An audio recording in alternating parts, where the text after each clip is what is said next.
Live we are. Live.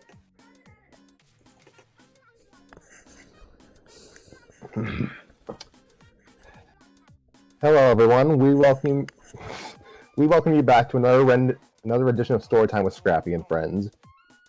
I suppose this is season 2, not that it means anything, but after anniversary celebrations, we are returning to the L stands for loser by Wimpzilla. With us today are Harry, Tanner, and Nova. So let's get into it. I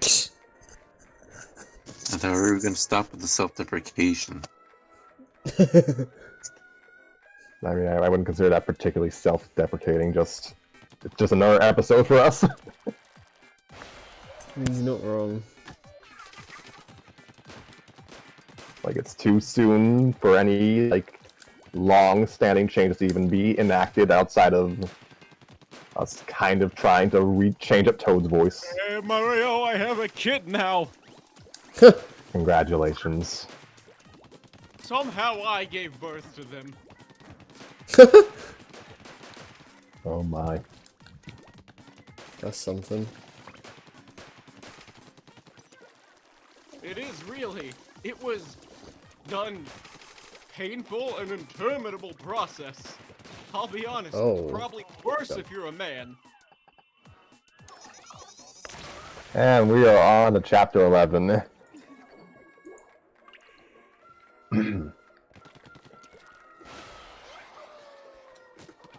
This is The L Stands for Loser by the Wimpzilla. Chapter 11, Steak Sauce Swimsuit. Nice. Good title. I like that.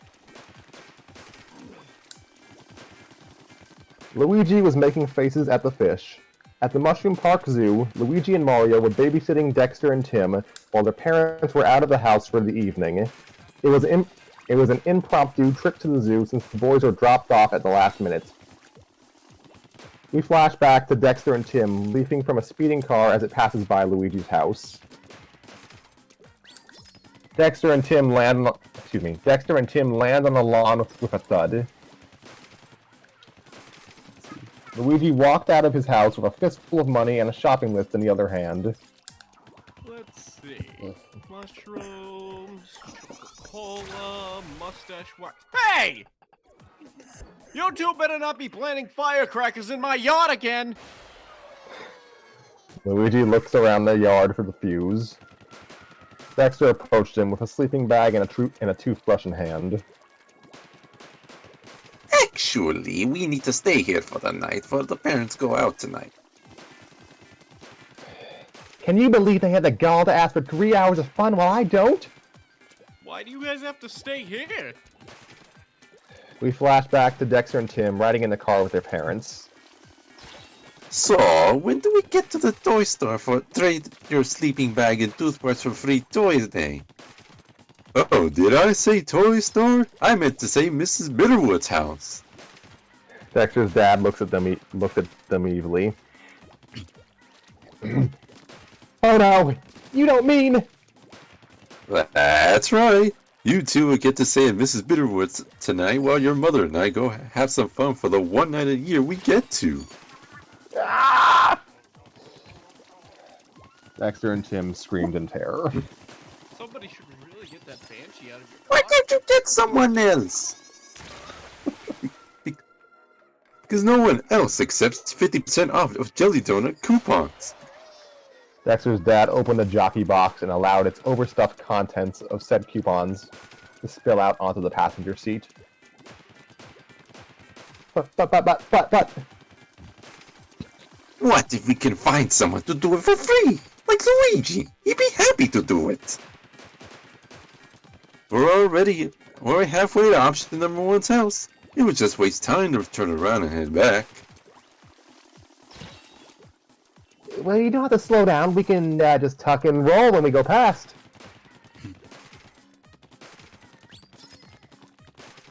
Dexter's dad milled the thought around in his head for a while.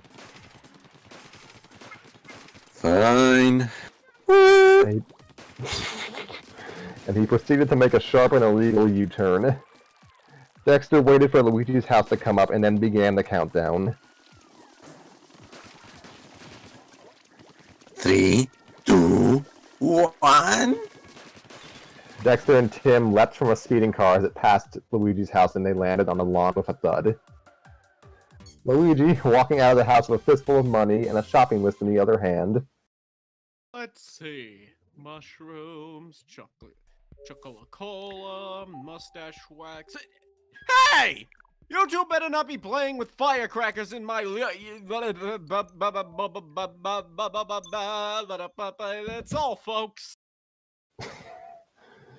Luigi looked around the yard for the fuse. Dexter approached him with a sleeping bag and a toothbrush in hand. I should have mentioned I am far too inebriated to be within 5 feet of a child right now. Actually, we need to stay here for the night while the parents go out tonight. Can you believe they have the gut?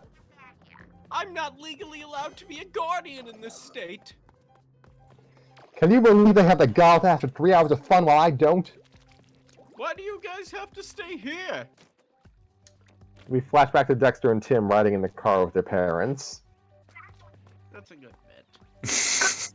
So when do we get to the toy store for trade your sleeping bag and toothbrush? Okay, I get it. So what's so horrible about this Mrs. Bitterwood person?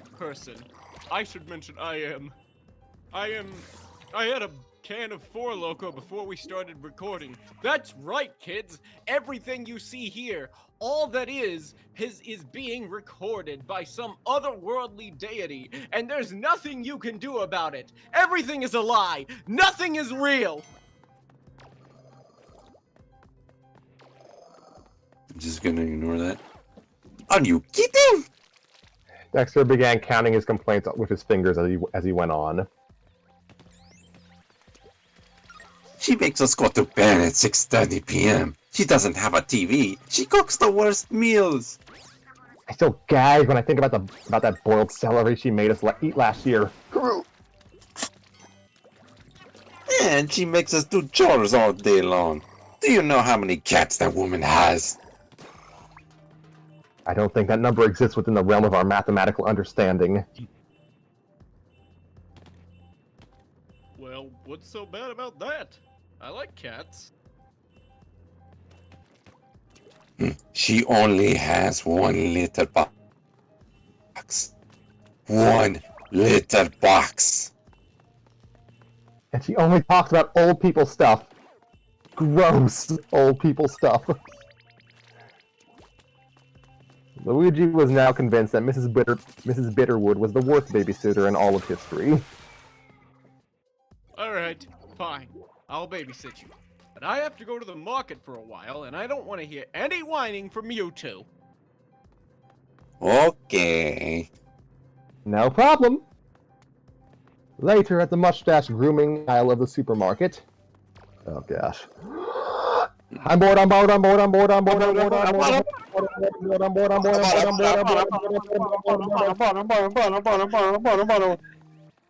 At the cash register.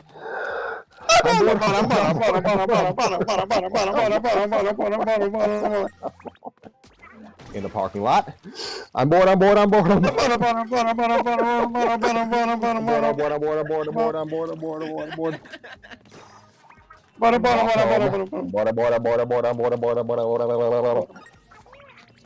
the living room.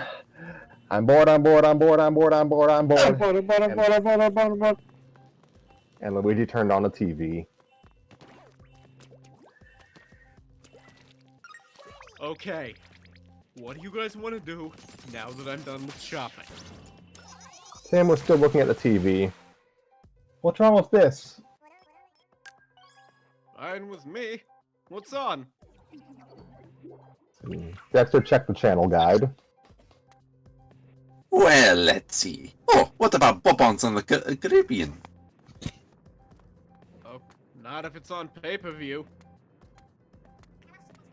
Okay, what about Pimp My Crib? Boring. What about the Stash Work Network? They have a special on right now about the...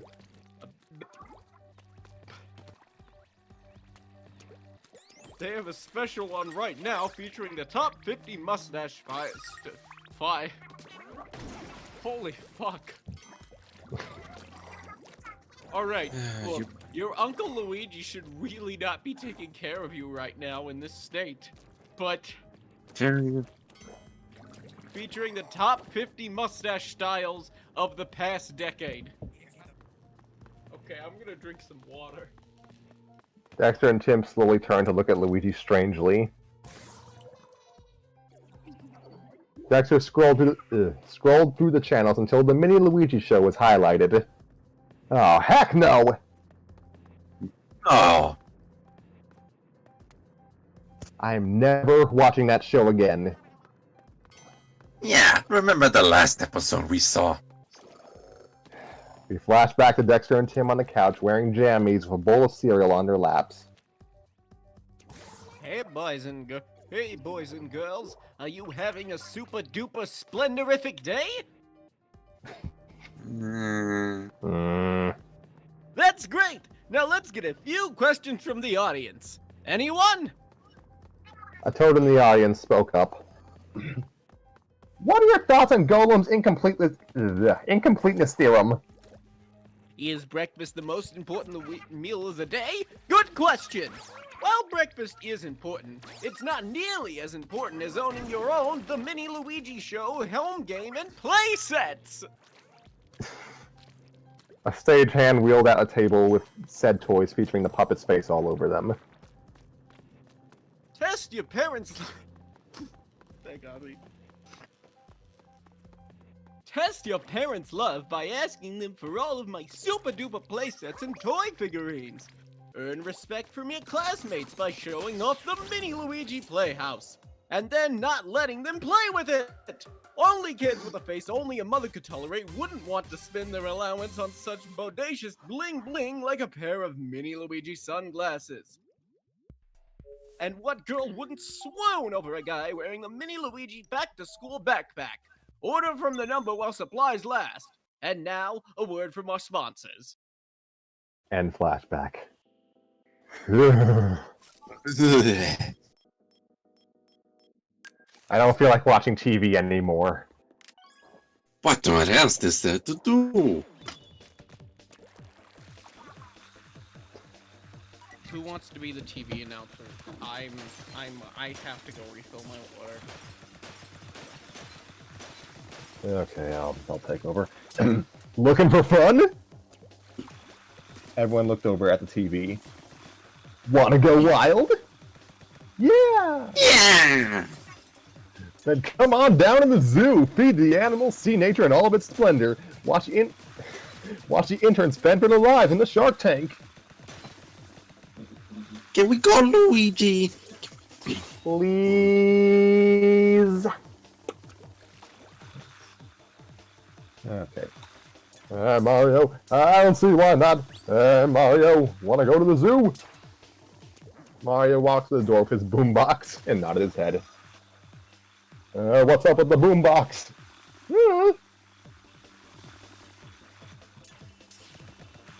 And thus we end the very long prologue flashback.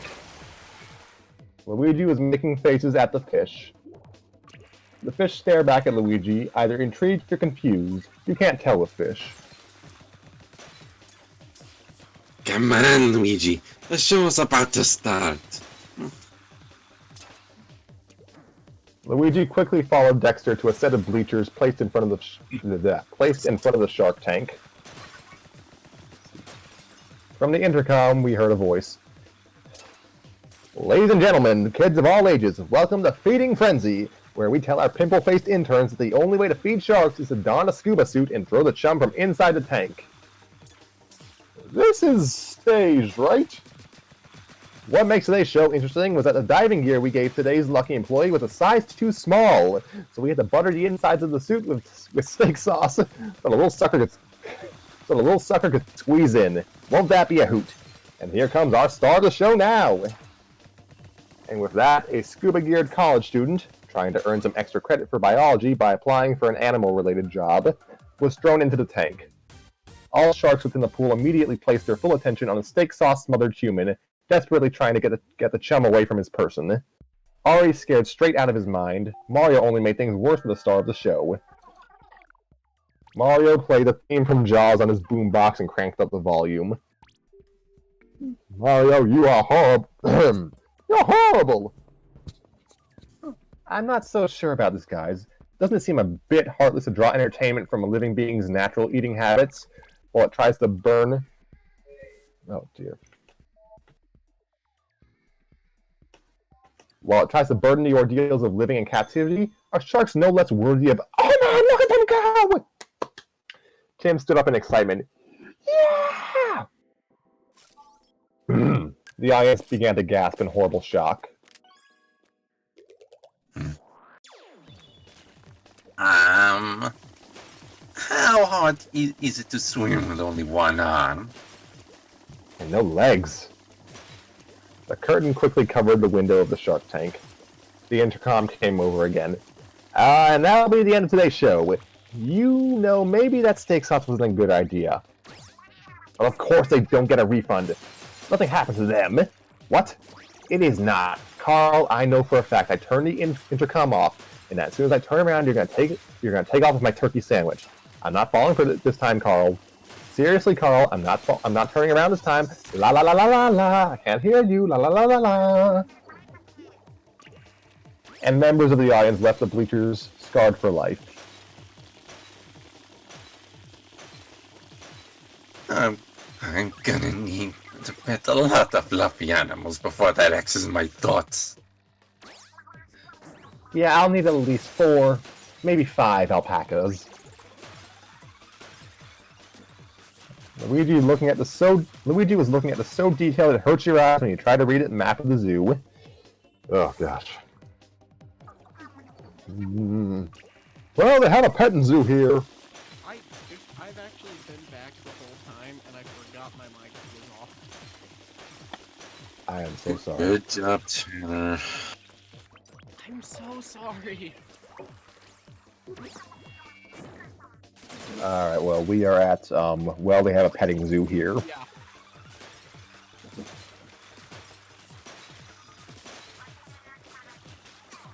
Well, they have a petting zoo here. The shortest route is through the carnivorous and/or poisonous snake. Luigi stopped in his tracks. Or we could get some exercise and take the long route through exotic Amazon. I like option number 2. Ah, but my legs are tired. You can hop on my back for a ride if you're tired of walking. Mario instinctively jumped onto Luigi's back. Oh, not you! Oh! Mario climbed off of his brother's back with a disappointed look on his face. Luigi let Tim onto his back. Let Tim onto his most likely broken back. Don't even weigh that much, Mario. Why did that hurt? As they walked, or in one case piggybacked, to the petting zoo, they looked left and right at the various animals behind the glass. Flying chimpanzee whose webbed arms allowed them to glide. Amphibious sea life walking in and out of the water. Koala bears with teeth so large they couldn't fully close their mouth. Fantastical beasts seen for the first time by the public eye. Everyone agreed this was better than petting some stupid llama. Mario walked up to an empty exhibit and peered inside it, looking for something. What you doing, bro? Mario pointed to the sign saying, "Invisible meerkats." Invisible? How do you catch an invisible meerkat? Aren't meerkats found in the safari and not the Amazon? There's probably nothing in here. Total rip-off. I have to go in there and prove it. Luigi setting the foolish child onto the ground. I will. And he disappeared through a door near the exhibit and appeared through a door inside the windowed room. There, you see that? There's nothing, oh my god, it's real! It's real! Without warning, Luigi fell to the ground, swatting at the air. Pieces of fabric were being ripped from his outfit by an unknown force. Scratch and bite marks appeared on the screaming plumber without warning as he dashed for the exit. A second later, he reappeared in the hallway, torn up and panting.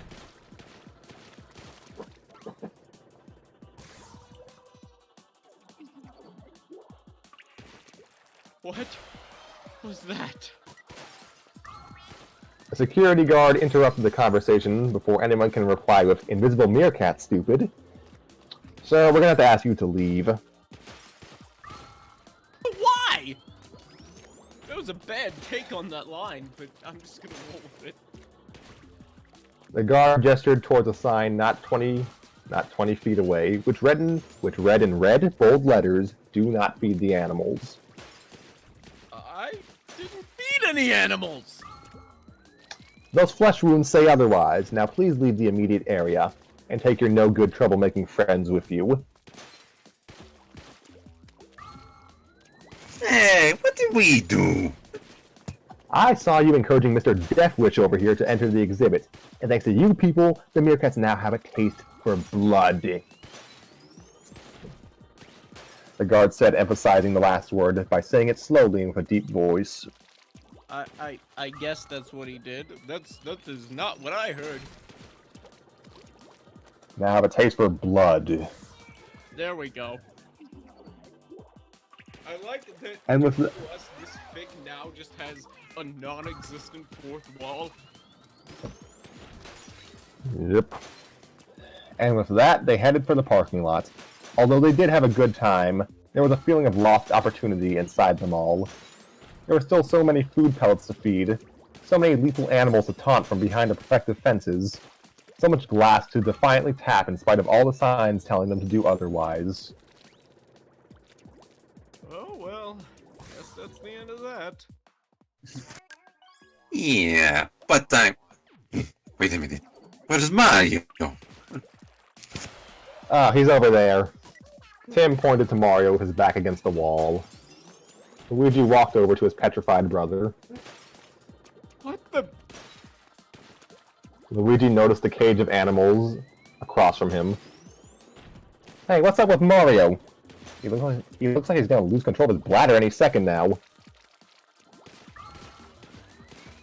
Unfortunately, like Mario is deathly Mario is Like all- afraid of Mario. Like all people, Mario is fucking terrifying. I honestly thought you were gonna say, like Mario is dead. Oof. Like Mario died in an elevator accident. Whoa, wait. And Mario's house. Like all people, Mario is deathly afraid of one thing. Luigi pointed to the animals across from him. Dexter studied the wild animals, focusing their attention on Mario, almost challenging him.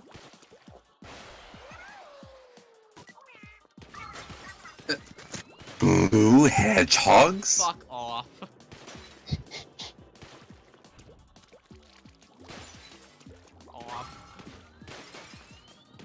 Yep. Nobody knows why, but for as long as I can remember, Mario has always felt an uneasiness around blue hedgehogs. It's a good thing they're rare around these parts. Otherwise, Mario might just snap. Elsewhere, 10 feet away from Luigi, Might just snap. Bowser Jr. ran for his father after eavesdropping. Dad! Dad! Big news! You just love Junior- me doing Junior. It's so loud. I'm sorry. Junior Dad, I have big news. Junior found his father at the aquarium. Okay, time for me to test out my new voice. Yeah, I got nothing. Not now, Junior. I'm very busy with something. Bowser returned his attention to the wall of glass in front of him and began tapping the glass. But Dad, Mario. Can't you see I'm a bit busy defying the man?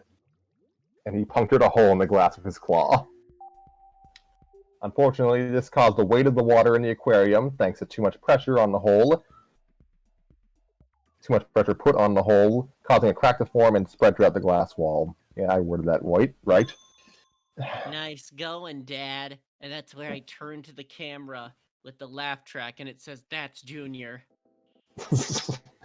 Meanwhile, outside, Luigi put his still quivering brother into the passenger seat as Dexter and Tim climbed into the back seats.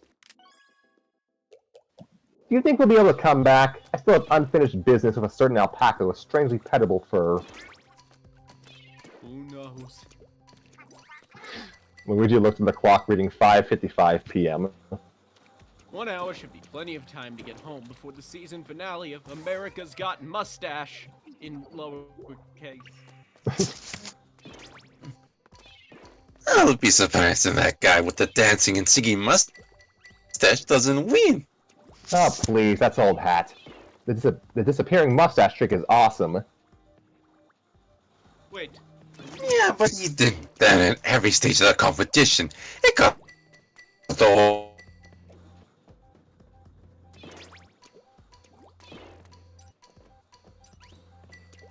fast. Genuinely take interest in something Luigi likes. That is the, other than the chapter where he outright wins with Waluigi, that is the closest thing we've seen to a bone thrown to him. What are you talking about? He had a girlfriend for like 3 chapters That's fair. before she dumped him and killed him. There's no way, I feel like me being drunk is good, because there's no way this Luigi isn't an alcoholic. Oh dear. Luigi pulled out of the parking lot as Tim and Dexter debated who would win. In the rear-view mirror, Luigi noticed a tidal wave of fish and water and fish exploding out of the entrance of the aquarium, and washing away every car in the parking lot. Maybe it was a good thing they got thrown out. Or maybe it wasn't. I don't know, that ventriloquist act's pretty funny. Yeah. Like a ventriloquist act could ever win a national talent competition. It could happen! Besides, I bet one day there— Ah! Luigi slammed on the brakes. Why Screech. am I saying screech? Screech! Screech! I'm sorry, it's a force of habit. I've been doing that since whenever my dad got into a car accident as a kid, which happened more times than should be legally acceptable.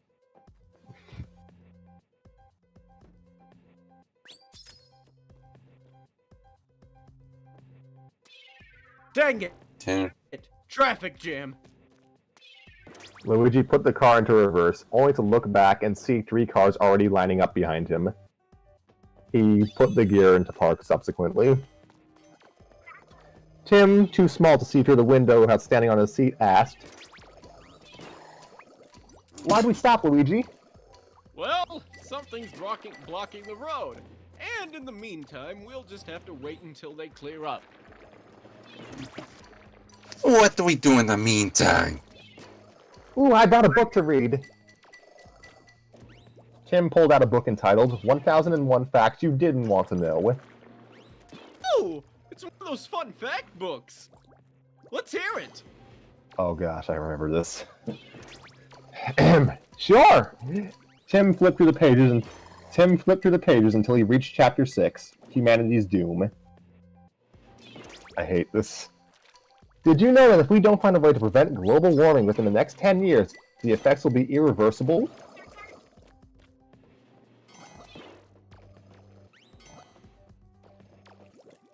Oh. At the exponential rate of increase in human population, combined with our desperate logging business taking away our vital oxygen-producing trees, we will soon produce more carbon dioxide by exhaling at a faster rate than the trees can produce oxygen, causing all of the available breathing air to disappear, leading the world's population to suffocate and die.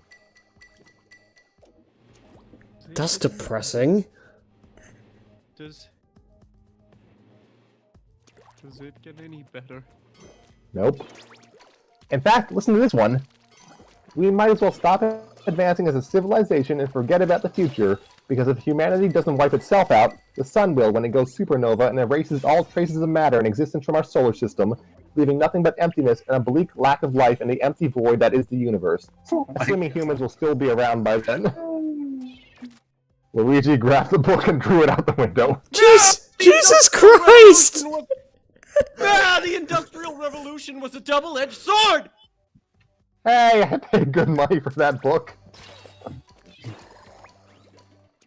How do you know we wouldn't just leave Earth in the future before that happens? Who knows? Hey, I paid good money for that book.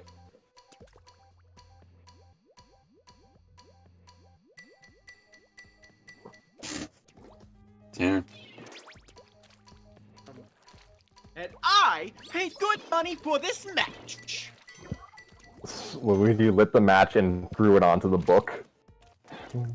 The book spontaneously burst into flames as the smoke formed into the shape of a screaming skull for a brief moment, and moaned a deathly wail before turning into a pile of smoldering ash. Holy smokes. Now here's a little book by a man named Carl I'd like you to read. No.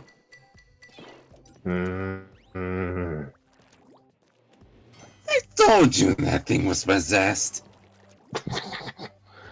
Luigi looked at the clock. 5:59 p.m.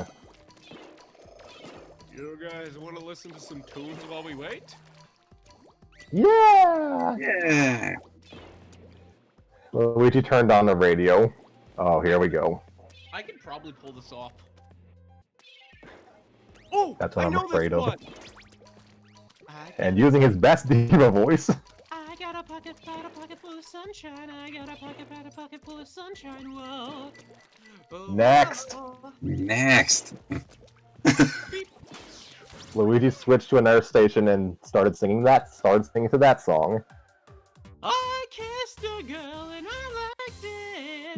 Next! Taste of her cherry chapstick. Oh gosh. Next! Luigi pressed preset 3. Oh no. This isn't him singing. Big butts and I cannot lie. Luigi quickly turned off the radio, realizing he had accidentally switched to Mario's private preset. Why would Mario only listen to songs that describe his own ass?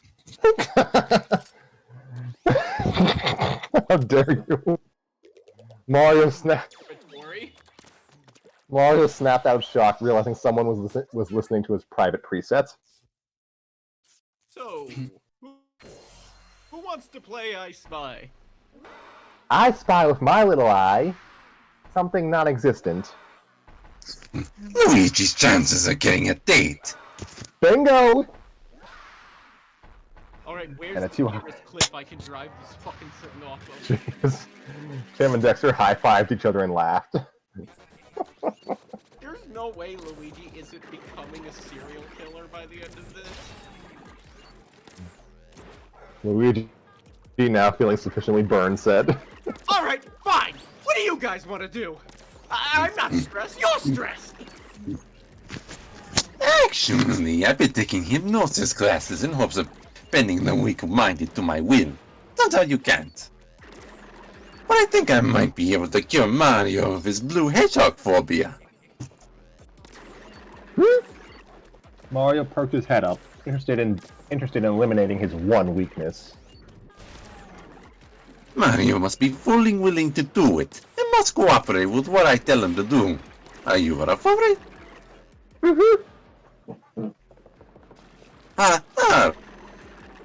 Right. Lean back into your chair and close your eye. I'm going to put you into deep slumber. Mario prepared himself for hypnosis. Alright. I'm going to count down from 100. With every number I say, I want you to be twice as relaxed as you were on the number before. 100. Mario remained unchanged.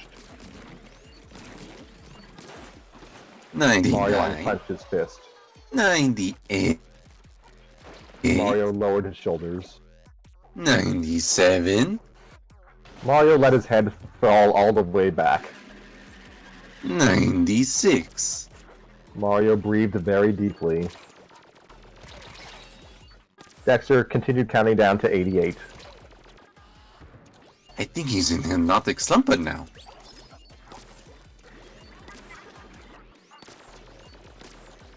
How can you tell? Mario, if you can hear me, raise your pinky finger. Mario slowly raised his pinky finger. Yep. Now, I think his ear made because by suppressed childhood trauma involving a blue hedgehog. Mario, I want you to think back, way back, and remember the most horrifying memory of your life. That may be the key to your fear.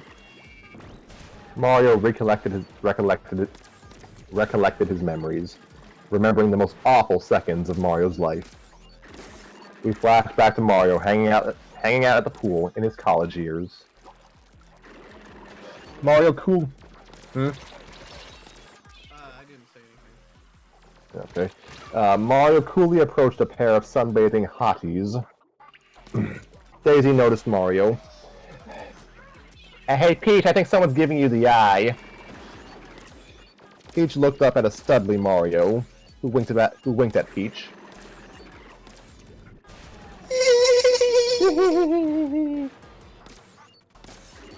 Hey, Mario! Check out my new swimsuit! Mario turned to see Luigi posing in a tight pair of Speedos. He screamed in terror until he blacked out. And flashback. Yeah, I'm not gonna scream. Ah! Mario screamed in agonizing terror upon his recollection. Dude, snap him out of it! Mario, when I snap my fingers, you could come out of it. 1, 2, 3. Mario opened his eyes and stopped screaming, gasping for air. That all about? Mario looked at Luigi for a brief moment, and was instantly reminded of the horrible tragedy that had struck him many years ago. Started screaming again. Luigi looked at the clock. 6:07 p.m. 53 more minutes to get home before the season finale. Not by my watch. It's 7:07. Didn't you move the clock forward an hour of daylight savings yesterday? Oh man, it's already starting! Relax. You still have about 50 minutes before they reveal the winner. Alright, I suppose you're right. You guys want to try the radio again? Yeah. Luigi, making sure it was not on preset 3, turned on the radio. And that was caller number 33 on the charts! Oh wait, did you make the wall? Dude looks like a lady. Next up we have... Orf, orf, orf, orf, orf, orf. Whoa! Looks like we just heard the barking walrus, and you know what that means. Caller 33 gets a chance to win 50,000 coins! Dexter instantly reached for his cell phone. What's the number? Gimme! Luigi took the cell phone and punched in a number. Ringing. Hello, caller 33, and what's your name? Luigi! Luigi! Awesome! You now have a chance to rake in the dough by answering one question. Who was the author of the infamous book, 1001 Facts You Didn't Want to Know? 30 seconds! Luigi held the cell phone away from him so he could talk to the others. Do you remember who wrote that book? 23 seconds, caller! It would not matter if Tim's guess was correct or not, because when Luigi held the cell phone away from him, he had put it in front of the radio. As the sound came out of the radio, it went into the cell phone and came back out the radio in an endless loop, causing an ear-splitting reverb. The DJ would be found unconscious on the floor 3 hours later. Guy Smith? Luigi returned. Yeah. Hello?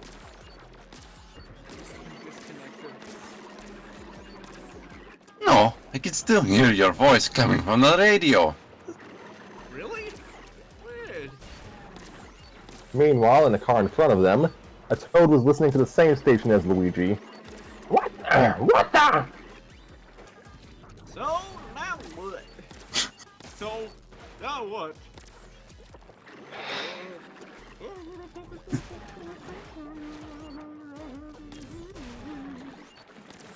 Whoa!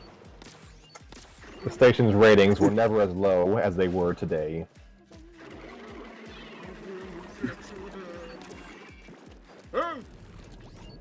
Luigi looked at the radio to see that he was not on it anymore.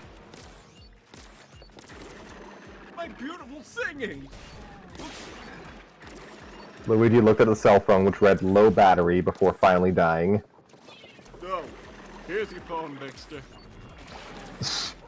Luigi extended. That might be like the most genuinely intolerable thing Luigi has ever done in this. Like, I would be pissed if he did that to me. Luigi extended his arm to hand Dexter back his phone. Dexter stared out the window. Dexter continued with his lifeless gaze. Dexter! What?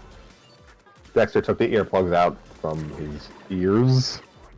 Did you say something? Luigi tossed the phone to Dexter in an angry fashion, which is somewhat difficult to do when you toss something rather than throw it. And then Luigi checked the time. 6:29 p.m.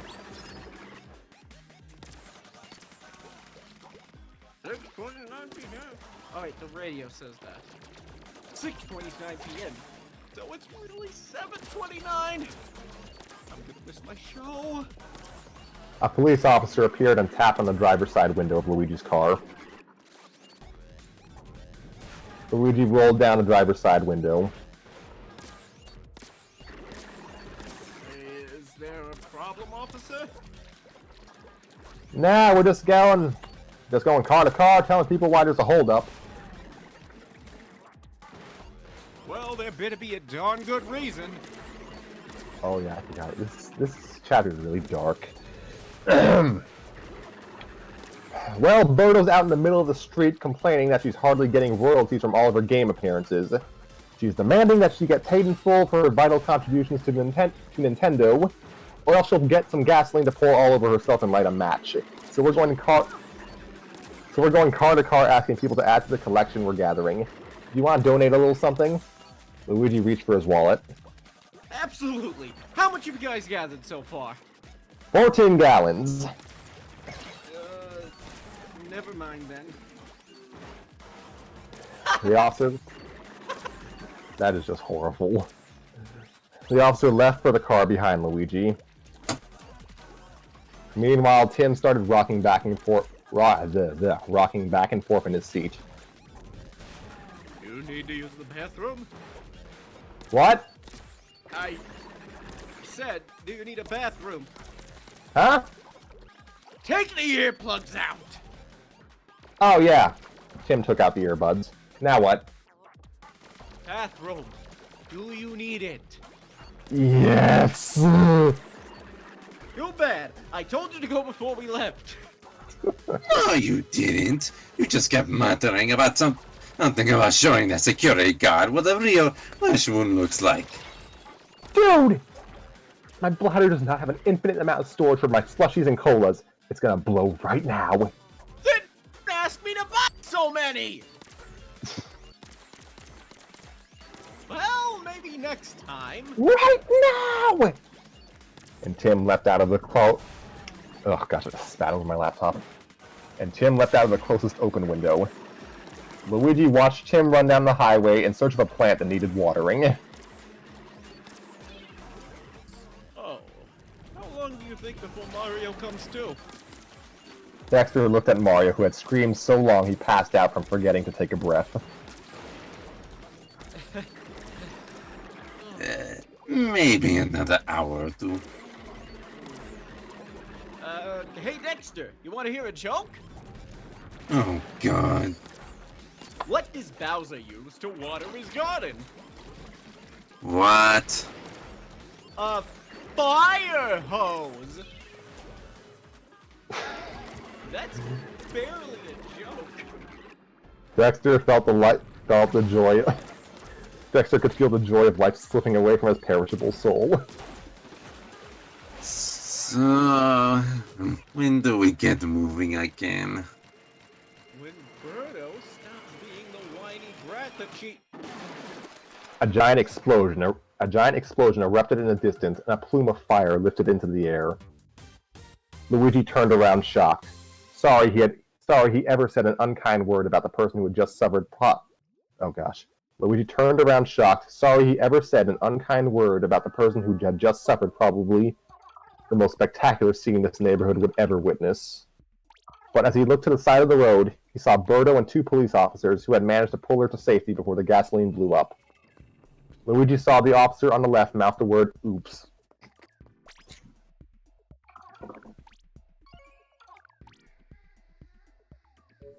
Does this mean we can go now? Luigi watched the cars drive away. I suppose? Luigi put the car into gear and started driving. Watched the cars drive away. Sweet! We might... I Wait! suppose? And Dexter pulled on the emergency brake without warning. Luigi's car stopped, and the car behind Luigi slammed hard into his rear bumper, taking out the left turn signal. For? Where's Tim? Meanwhile, Tim was in someone else's garden. You needed some watering, didn't you, little guy? Mm-hmm. And Tim zipped up his pants. Better get back to the guys! And he walked away. Meanwhile, Cooper, who was walking to the bush Tim was at, said, "And this is the Hetero plant I wanted to show you." His friend Bombette replied, "The what plant?" "The Hetero plant. It's been passed down through my family for generations, father passing its responsibility to his son. It's the rarest plant in the world, and there is a very strong possibility that it is the very last of its kind. And what's so special about it? If kept in perfect condition for 1,000 years, its buds will open and release a liquid containing antivirus. Perfect condition? It must only be watered in purified holy water. Any imperfection will result in the plant's bulbs to wither and die at the time of its blooming. But if it does bloom, the antivirus will be released."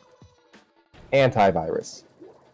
Yep, it spreads from person to person like a regular virus, except it wipes harmful viruses completely out of its host, and reproduces more of itself to be passed on to the next person. This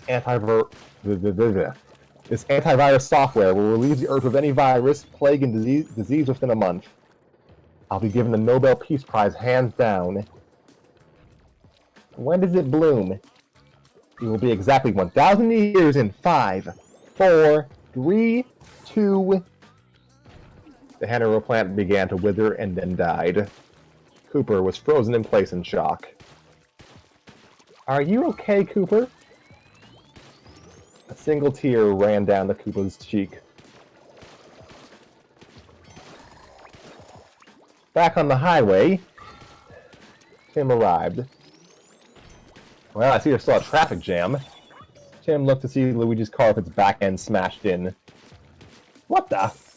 A tow truck was dragging Luigi's ride to the impound. Tim walked over to Dexter.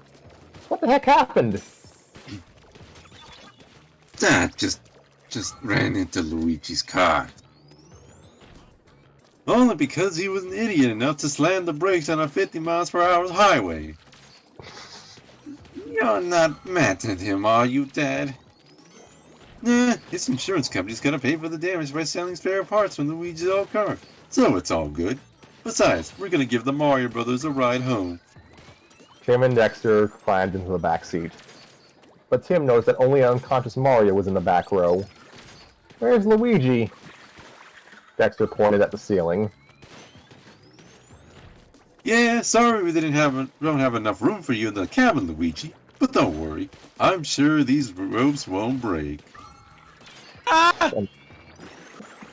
They started speeding down the road.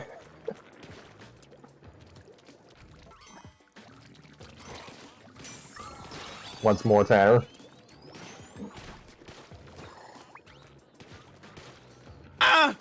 I'm not doing it again. Tim, listening to Luigi's muffled screams. Man, how come I never get to ride on top? Hurry up there! America's Got Mustache is almost over! That's tonight? And he slammed on the gas pedal. Dexter was now being pushed into a seat by the G-force. At least Luigi stopped screaming. Yeah, I bet it's hard to catch your breath at 134 miles per hour. Dexter's dad shaved even more time off of his route by using a fallen billboard as a ramp to jump the channel of water that separates Toad Town from the rest of the Mushroom Kingdom. Everyone except for Mario screamed as they flew through the air, landing without loss of speed onto the slanted roof of some house, then onto the road. Dexter's dad had now broken countless walls of the road, drifting into the only available parking space in front of Dexter's home, barely squeezing in between an SUV and a Hummer. Quick! Only 5 minutes left! With that, Dexter, Tim, and their parents ran for the living room, quickly flipping through the channels until they reached NBC.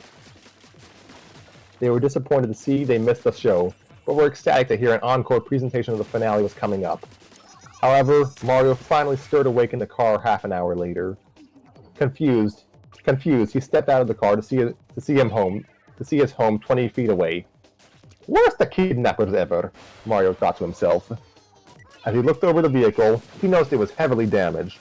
Smashed in the front, indented seats in the cabin, and ropes snapped in half were all over the roof, along with some fresh, deep scratches, most likely made by a gloved human, Mario deduced. Mario was too tired to think right now, and decided to wait until morning before figuring out what happened. End chapter. And yeah, I guess in the author's notes, the author kind of just gives a brief explanation of what happened to Luigi. Luigi fell off the car as everyone was speeding home. He desperately hung on until they were over the water, then splash. Okay, that was fun. Very dark, but fun. A really fun chapter. And Hollywood and Mike picked that up, but that was a very fun chapter. I'd say that was one of the most fun chapters I've ever read. Yeah, it's definitely the most chaotic. To decrease my self-deprecation, I felt like I gave my best performance as Luigi there. You did very well, Tanner. Thank you. If I can just go for my thoughts first, if you don't mind. Go on ahead. I actually have to go get my food because my family came in a few minutes ago. I mean, it's hard to analyze something that is exclusively meant to be funny, but it did succeed at that goal. It absolutely succeed at that goal. I'm sorry, I'm yawning a bit, but I got vaccinated and I'm drunk. Not completely drunk, but it was a very impressively written chapter in just the balance between plotting and just random gags, because most of the stuff at the zoo is just random gags, but they do give the narrative something of a ticking clock with Luigi wanting to get home to watch Next Top Mustache. And if I can say anything, that gasoline joke was amazing. That was incredible. That was really well written. I definitely appreciated that. Like this whole Mushroom Kingdom is just a crap sack world. Yeah, no, this little crap sacrane, as TV tropes would call it. But I don't like using TV tropes terms. But yeah, I get what you're saying. On the surface, it is just like the games where it is saccharine and happy and generally innocuous. You know, it's a wonderland. It's a candy-colored wonderland. And then, but under this, you see that everyone in this is just cruel and mean-spirited and The universe really is against Luigi in every way. Again, it feels like if Mario had its own Sonic Boom, this would be it. Jeez. I guess it's just so mean though. I think I would agree with that actually. This does seem like kinda Sonic Boomish in a way. Yeah, and that's what I said. Scrappy, I mean, to an extent, I'd say your fic fits that bill too. At least when it was, it definitely needs to be fleshed out more. But yeah, no, the gasoline joke was insanely that was great. I love that joke.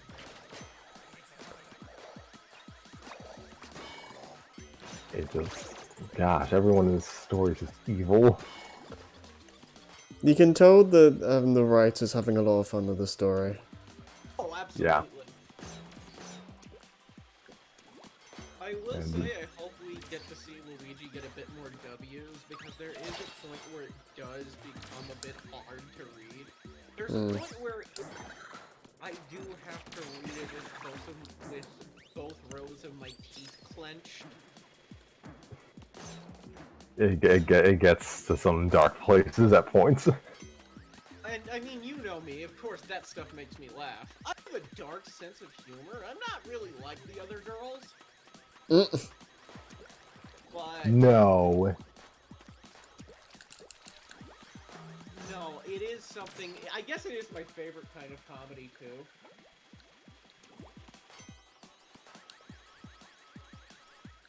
Yeah, well, we're at we're past the halfway point, so Luigi's he's going places. So, Oh dear, I'm going to go get my food, so I guess we'll call it break for the time being. Okay.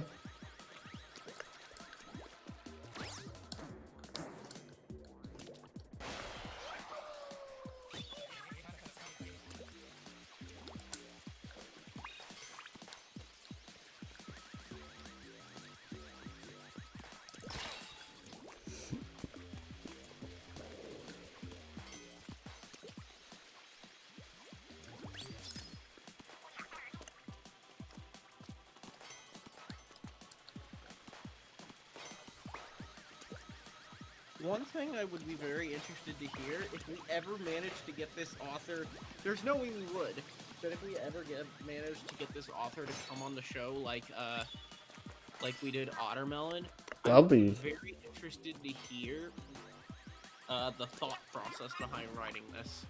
That'll be fun. This is on. I want to know the influences, because this reminds me of some of my favorite cartoons and sitcoms, and just some of my favorite comedies. Mm.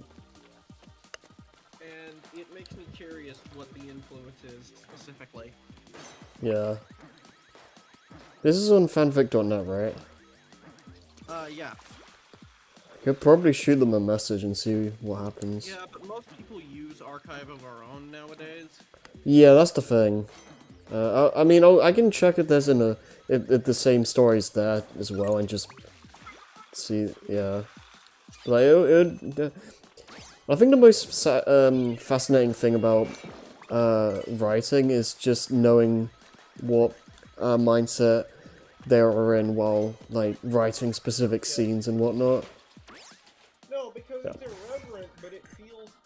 And there are definitely...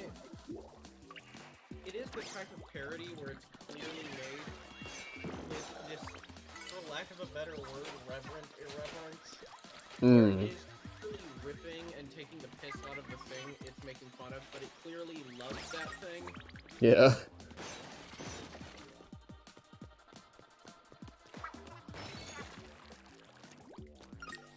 And I feel like this author just really likes Birdo.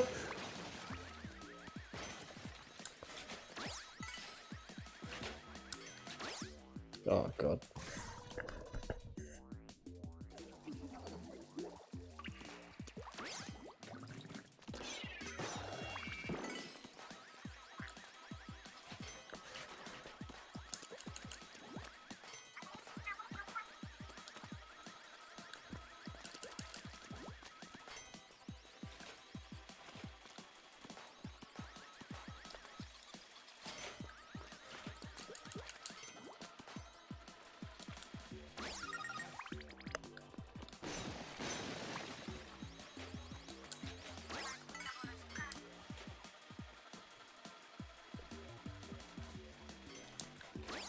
There we go. So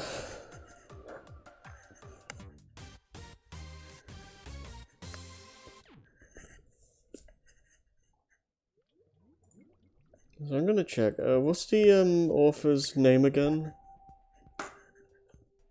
I don't remember. I don't remember off the The top. Wimpzilla. Nice, thank you. Okay.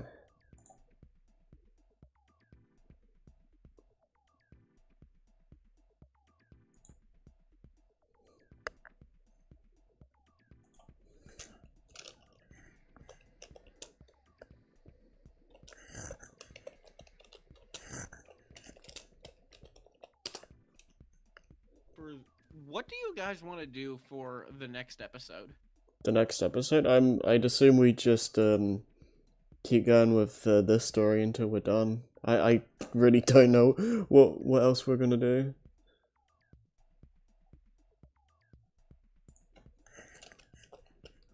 I could probably find something.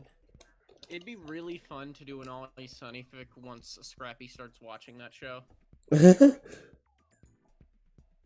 Okay, I'm gonna see. I can't find a archive of our own version of this, so I'm assuming it's just I don't know, let me check.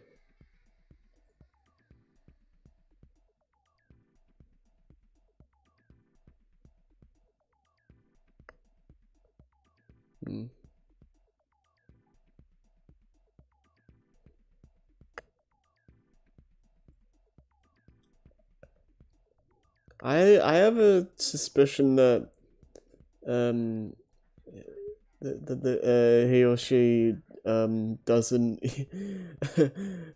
may probably would have forgotten that they've made these stories by now, because I'm looking at this like page, and it's like L stands for losers, updated in 2009.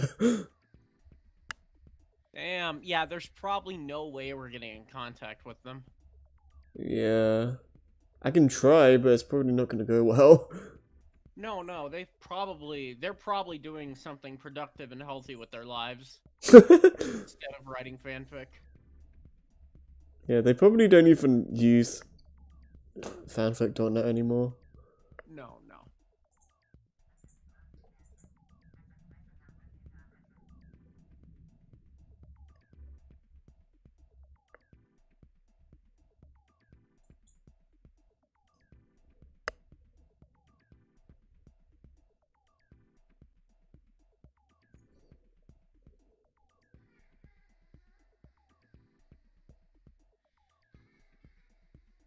I like the summary of the stories. It's just like updated by the strict schedule of when I feel like it.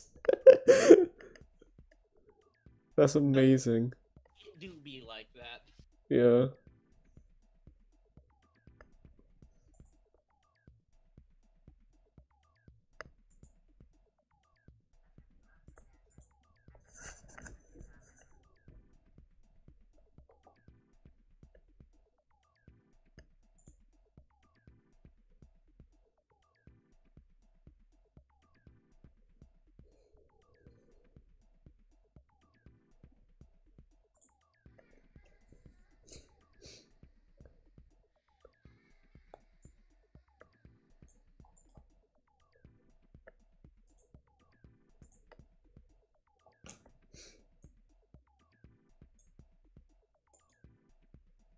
Okay, what happens if I just search for Wimpzilla on Google?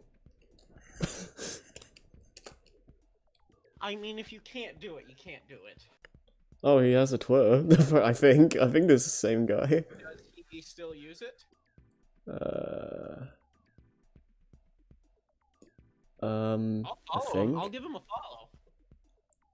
follow. He hasn't. He's tweeted stuff last year, like one thing this year. Interesting.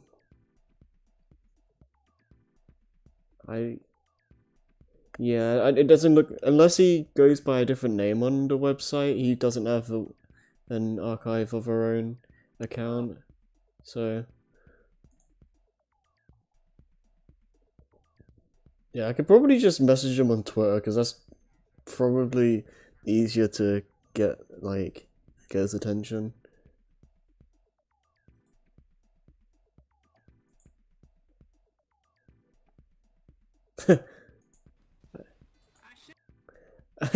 I like his his Twitter bio. It's just, how do I stop people from following me?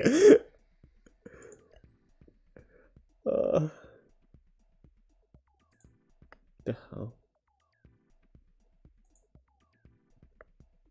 Good. So someone just sent me like some spam Japanese stuff. Okay.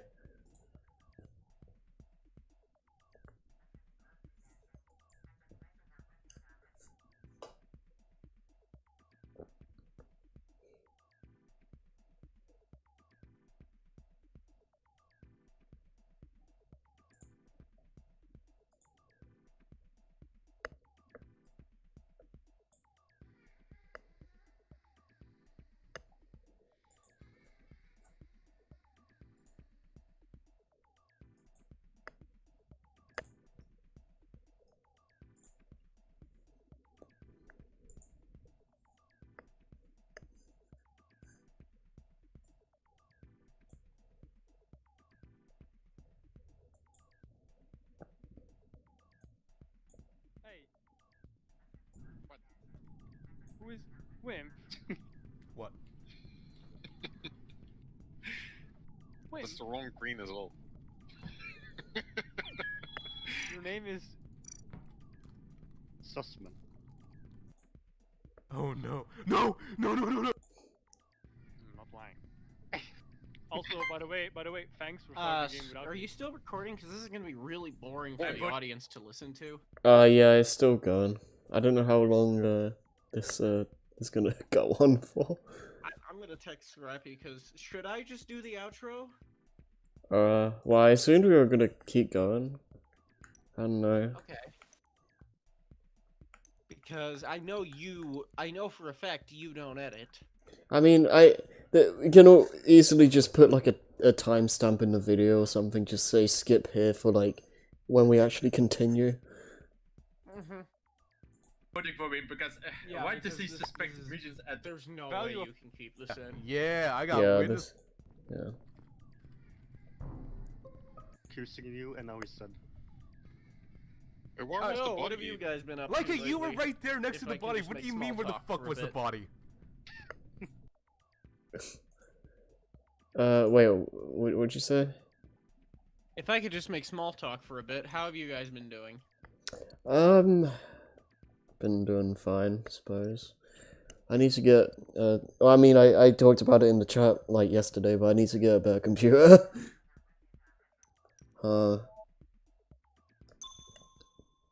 Other than that, I mean, I've been doing fine, I guess. Just sort of existing. Good. I had a bad couple of days, I'll be honest. I needed to get my shit together. I deactivated Twitter again, because I have finals coming up, it is such a major distraction. Yeah. But, I reactivated it for a bit because I knew there were gonna be some tweets about something in the world of politics that happened lately that were gonna be good. But I don't want to mention it for the sake of decorum on this show. Yeah. But if you know, you know.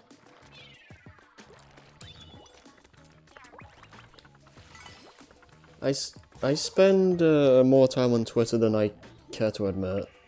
I probably shouldn't. Me too. What's sad is that I only get like one genuinely funny like banger tweet a month.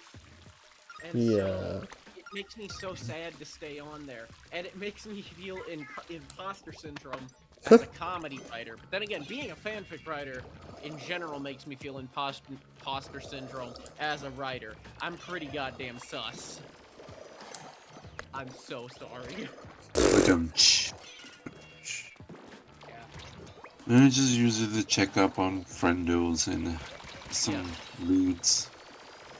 That's cool. That's cool. I've started like purging my follower count. I've started doing kind of a wipe of like, this account really isn't that interesting. I'll keep like, I don't know. I guess I'll do Drill. I try not to reference him too much because everyone makes jokes about Drill. And I mean, Drill's funny. Drill is really funny. But I don't know if I want him to be the end-all, be-all for the tweets I'm looking up. No, I'll keep following Drill. I'll keep following cool art accounts. Most of the people from podcasts I listen to.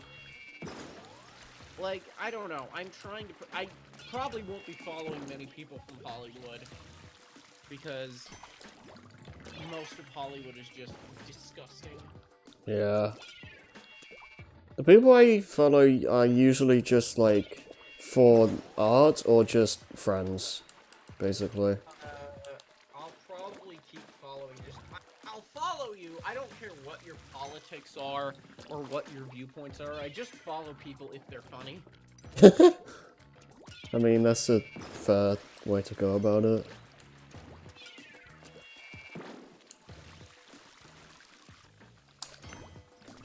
And there are a myriad of Twitter accounts that are just funnier than I am.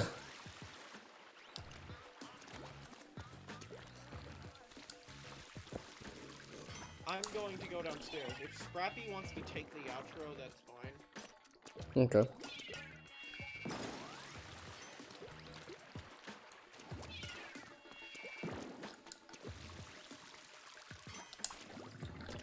What chapter are we on in this story, anyway?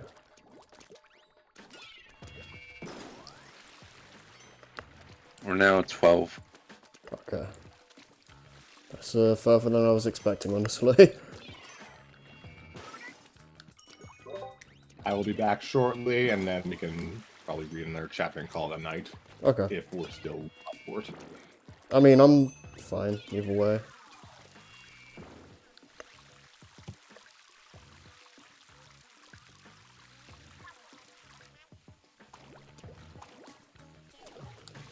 Got a bad feeling about this.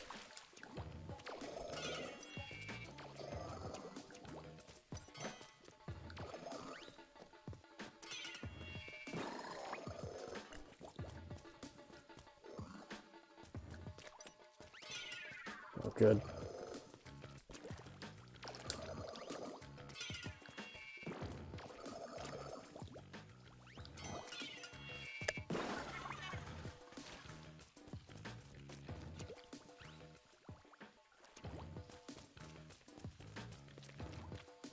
Wait, now what? Oh, hi.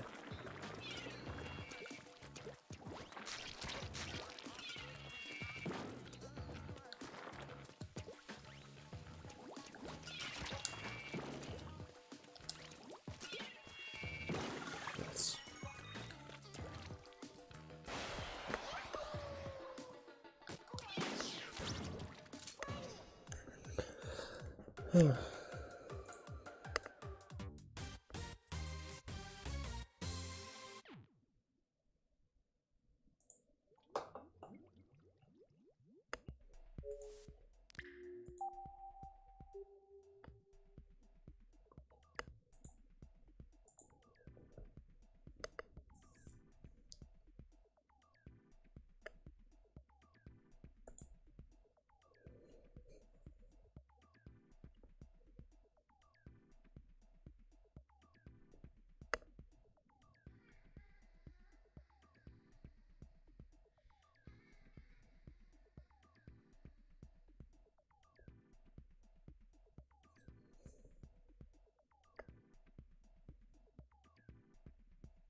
silence continueth. Yeah, Harry, do you need me to send you a timestamp, or do you have a timestamp to edit all of this out?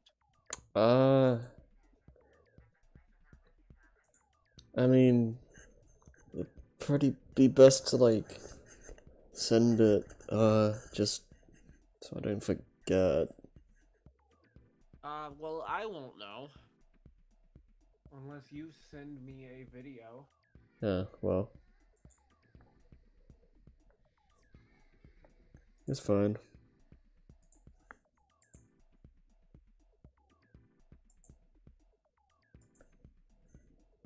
I'll be right back once again. Once more. Okay. Hey. I'll just put this on for now.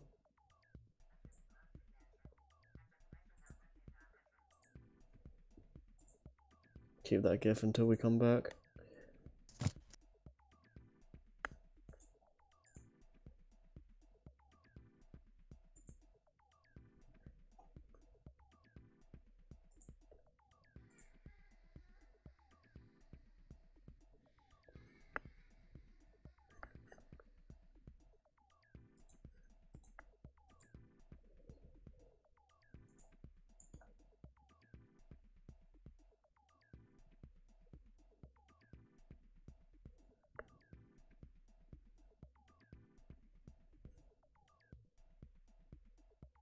Ah, screw it, I'm not gonna put taxes, no point.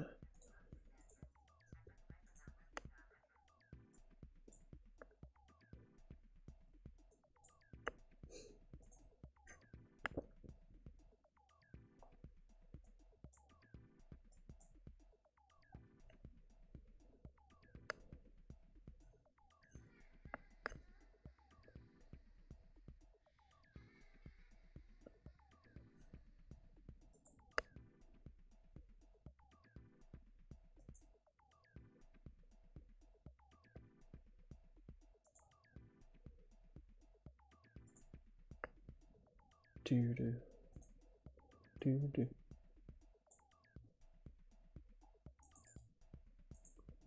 Oh, excuse me.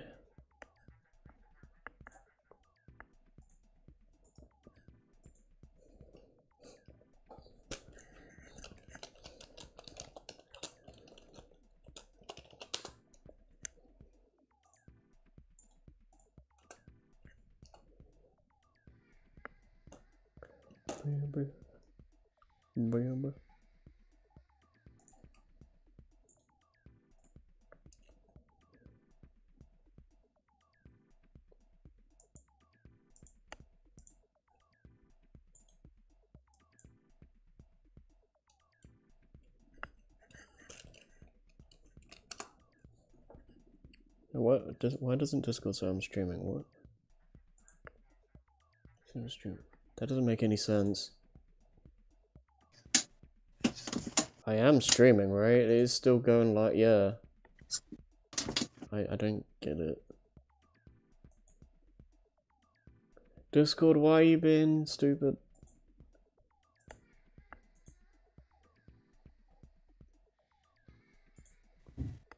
Enabled. No. I don't.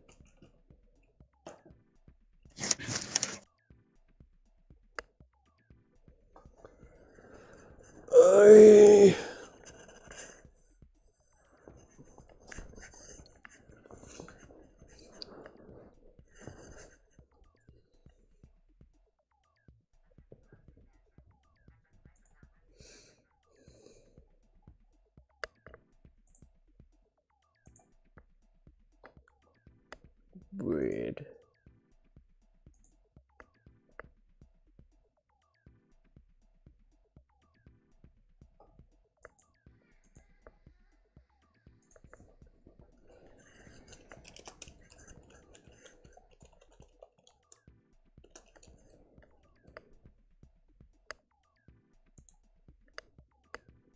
Okay, let's see.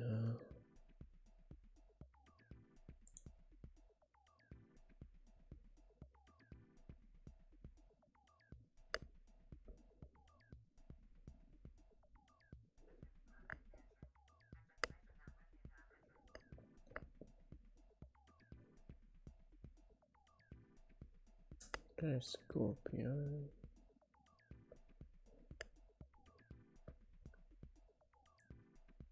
Um.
I'm back. Are we still recording? Yes, we are. Hi, I'm back. Oh, hi.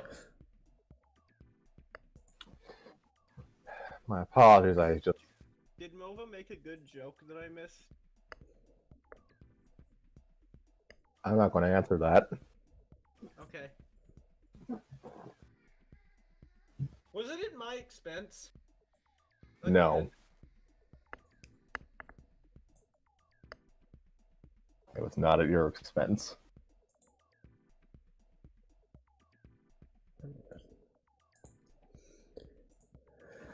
Okay. Okay, we're moving on to chapter 12. Now I can move this image away.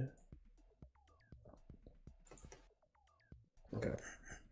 We are doing the other chapter tonight. I didn't know that. This is the last one for tonight. Yeah. Let me find my phone because I thought we were calling it a night here.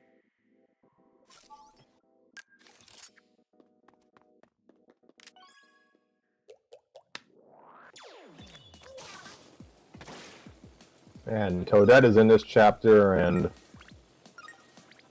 yeah, Nova's doing that role. And I am going to be Toad, so this is going to be a chance for me to try and properly begin workshopping. Toadette again? Yeah. Okay.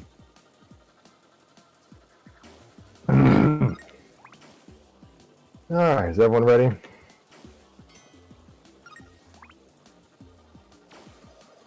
Yeah. Okay, this is chapter 12, Cheater Salad. We pan to Luigi and Mario having breakfast.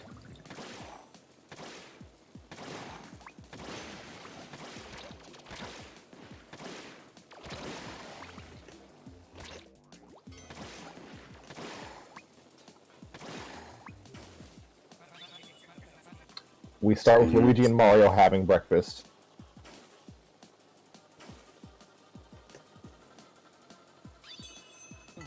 Hey Mario, do you ever wonder if our lives were fictional?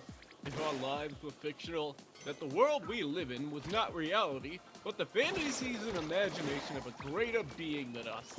Our lives and stories being conjured up by a force unknown just for our entertainment? Just for their entertainment?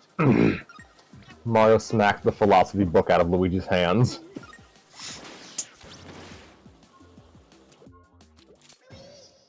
Hey! Ding dong!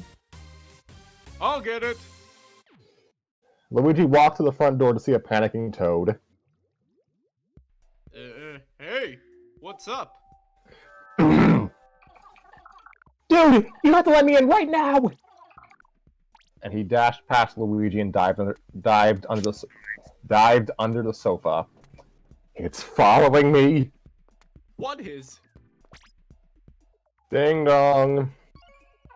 Luigi opened the door again. Opened the door to see Toadette. What? Where is he? Oh, Don't act dumb. The tractor I hid in the clothing. On his clothing says he's in this very house. Toadette held up a radar, beeping erratically.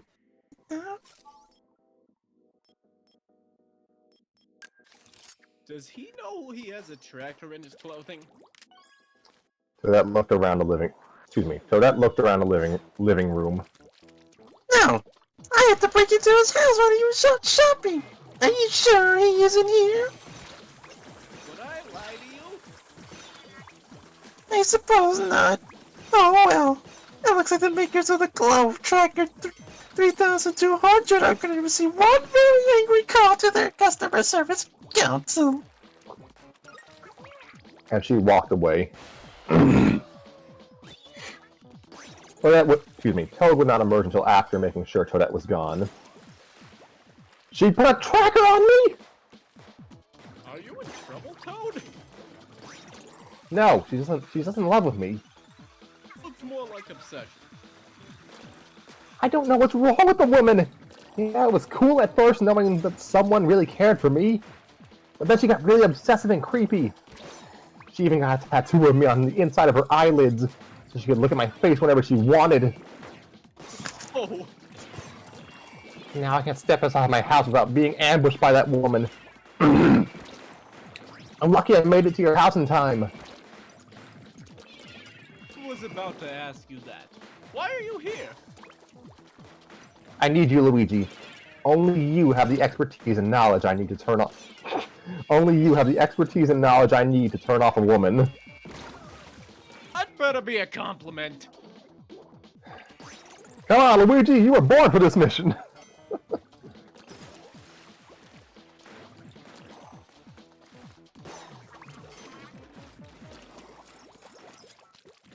Stop sneaking into my house, Paracary.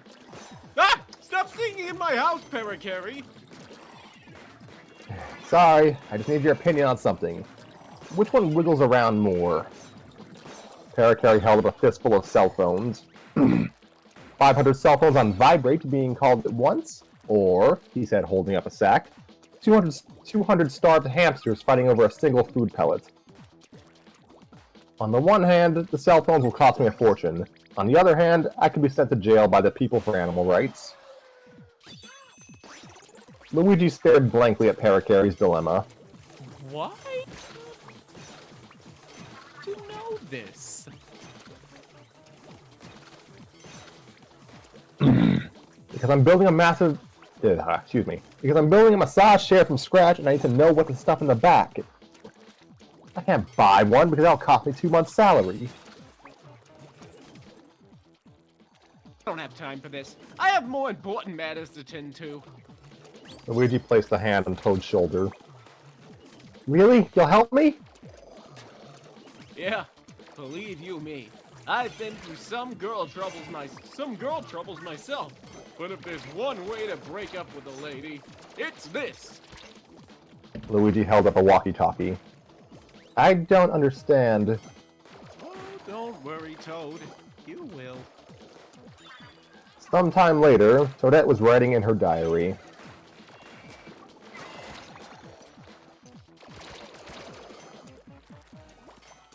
Dear diary, the tow tractor seems to be dysfunctioning again. Poor Toad's probably worried why I haven't hugged him since I last saw it 8 hours ago. I bet he was abducted by aliens, like he was 3 months ago when I asked him why he didn't return my calls for 2 hours. I mean, what other explanation could there be? Toadette heard a doorbell ring. Hold on, diary. She walked to her door and answered it to see no one there. Luigi pushed Toad into Toadette's view. Toad was wearing a tie and holding a bouquet of flowers. These are for you. Oh my gosh, are you asking me out? Luigi, So, this is such a bad plan. Toad looked at Luigi with a scared face. Luigi, staying out of Toadette's view, gave Toad a slight nod and a thumbs up. Yes? Toadette squealed with joy and got on her knees. Hey! Thank you, Lord! You can just get working on that diamond pooping unicorn I so prayed for! Oh dear. Real toy, by the way. Yeah, so if you just meet me at the local mushroom bees at 8 for a date. Okay then. Toadette closed the door. I hope you know what you're doing, Luigi.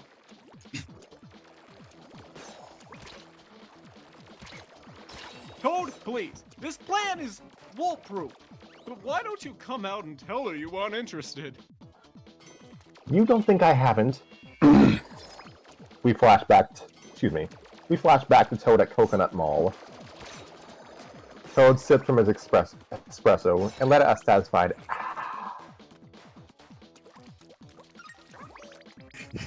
Hey you! Toad's eyes widened as Toadette approached. Toadette, what are you doing here? No, I mean, it's totally in the trunk of your car. I mean, nothing. But by the way, I made a gift for you. Toadette placed a glazed piece of pottery of Toad's head carved into a heart. I glazed it with the blood I lost from cutting myself and making a life-size scarf cut out of you. Listen, Toadette, I don't think it's gonna work between us. What are you doing, my love? Toadette started screaming and bawling. And everyone in the mall turned their attention towards an embarrassed Toad. Toadette, please calm down. I just... Broke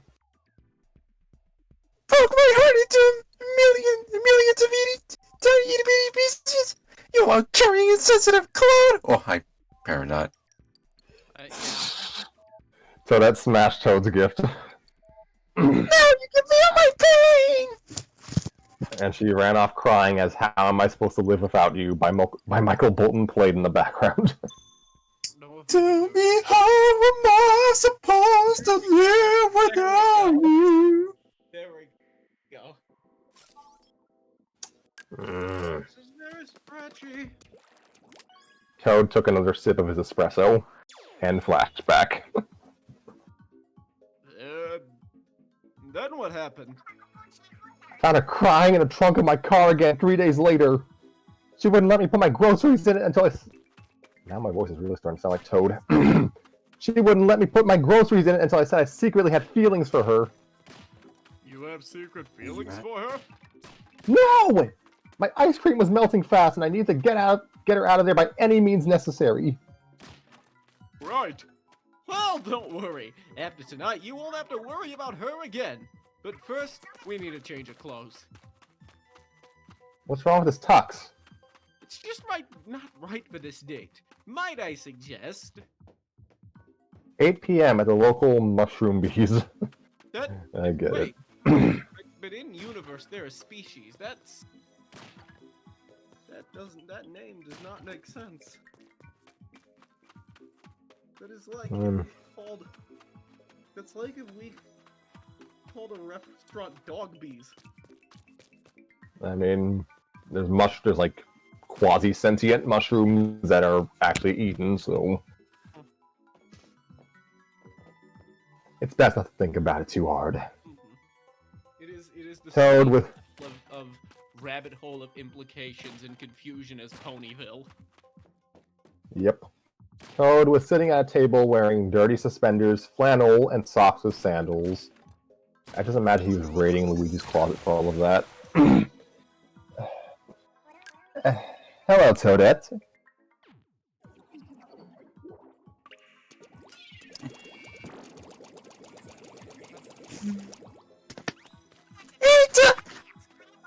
Toadette noticed his apparel. What? Is something wrong with my outfit? No, I'm just surprised to see you keep up with all these European fashion trends.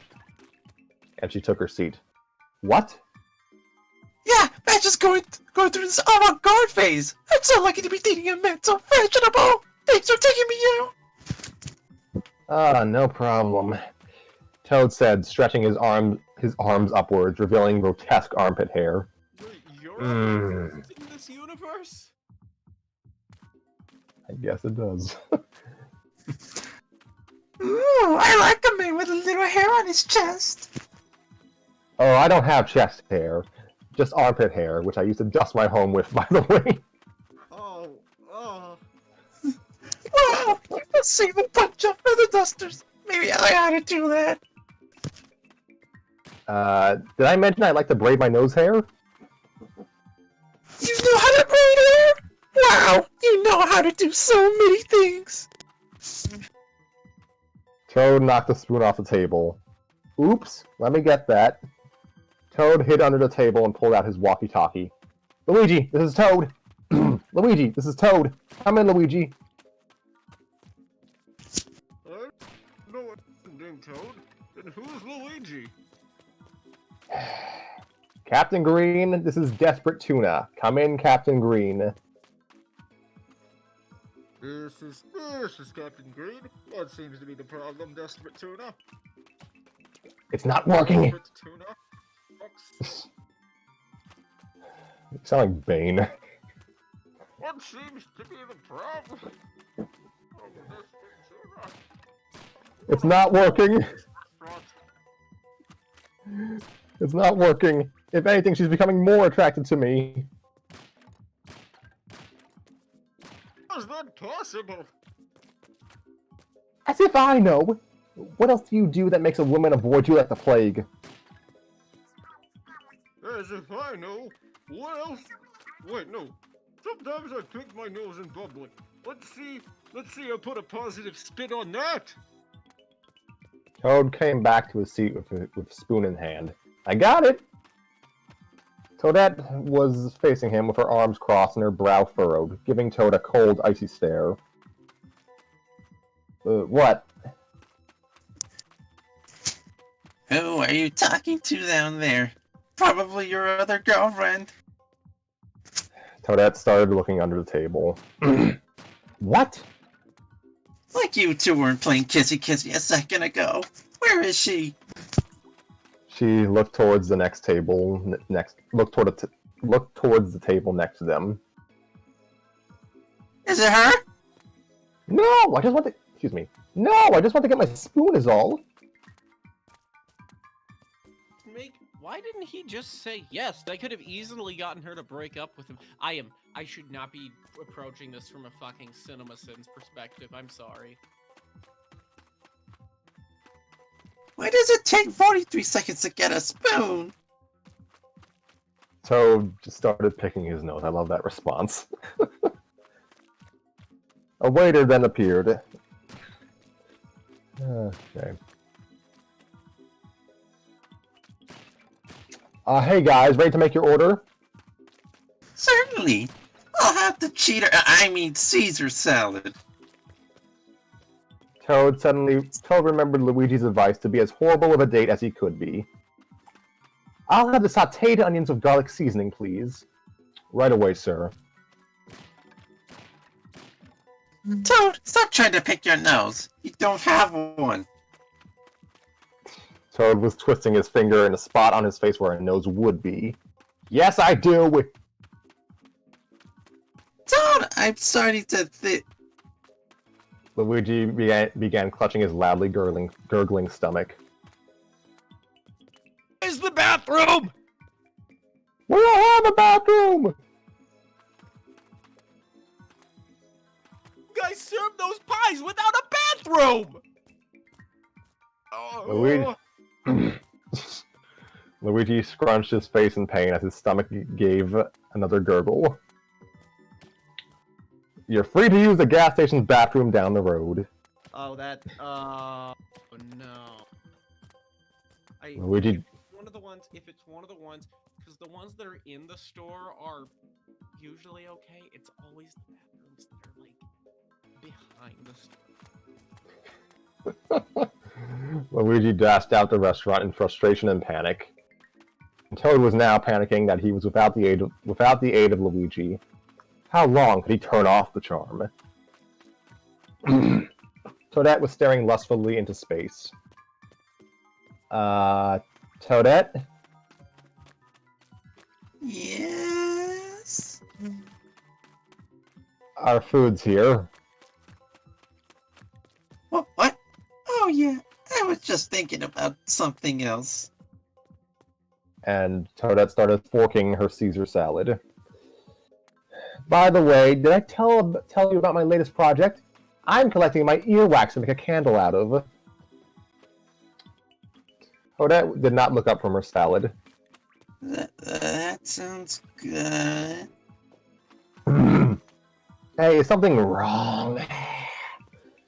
Toad expelled his rancid breath, thank you, as far as he could in Toadette's direction on the word wrong. No, everything's fine. Do you smell something? Oh, you must mean my man-stench cologne. Purified sweat from only the manliest pits of the manliest men, mixed with a hint of lavender.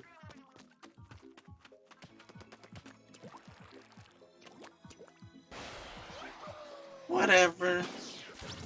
Toadette pushed the Caesar salad away. I guess I'm just not hungry right now.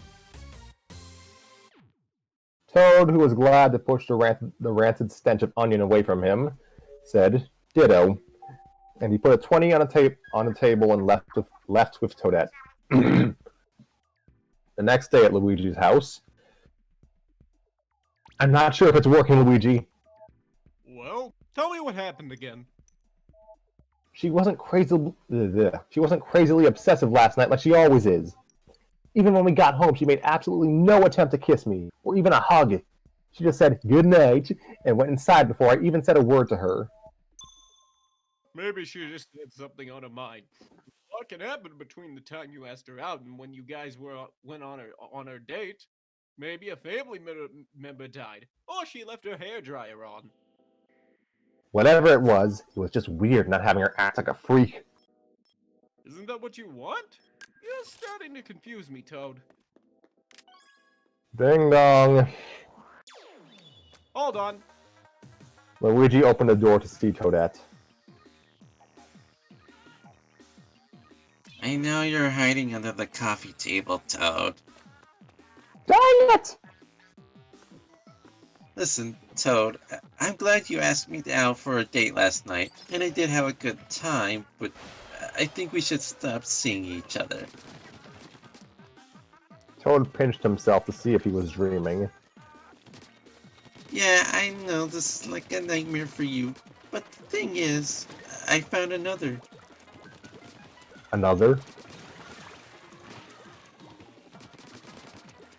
Please don't make this hard for the both of us, Toad. Just learn to let go. Goodbye. And Toadette closed the door as she left. Yeah, no. Toad jumped and shrieked with joy. Yes! Yeah! Wow! Yes! Booyah! Oh man! Toad ran over to Luigi and started shaking his hand. Thank you! And he ran out of the house screaming his head off. Freedom! Luigi started smirking to himself. A job well done. If I do say so myself. Job well done, if I do say so myself. Dr. Luigi, the relationship consultant. The sound of that. Maybe. Darn it! Just when I started monologuing. Luigi opened the door. Hello. Toadette appeared in a red dress, leaning against the side of the doorway. Hello there, Stanley. And she winked. Luigi slammed the door in her face. And he opened the door again, this time with a fake mustache attached to his real mustache, speaking in a heavy accent. Oh, hello. Luigi is not here right now. So that ripped off the... That was vaguely like Italian-Mexican. Toadette ripped off the fake mustache. There. Now there's nothing blocking your hunkiness.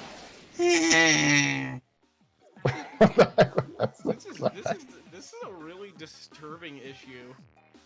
If this issue were gender flipped, this would be fucking disturbing. It's disturbing now.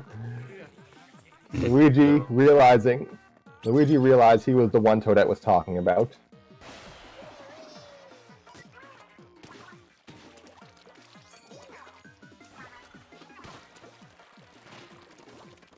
My computer charger is dying. I'm sorry I had to pause there. I needed to grab it. I'm so sorry. It's fine.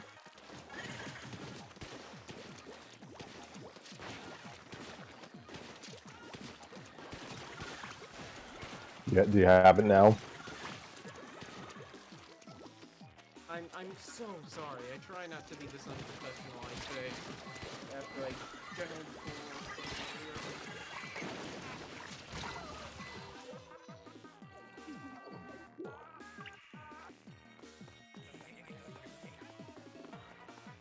Alright, okay, got it. Listen, I'm not ready for a serious relationship right now. Maybe.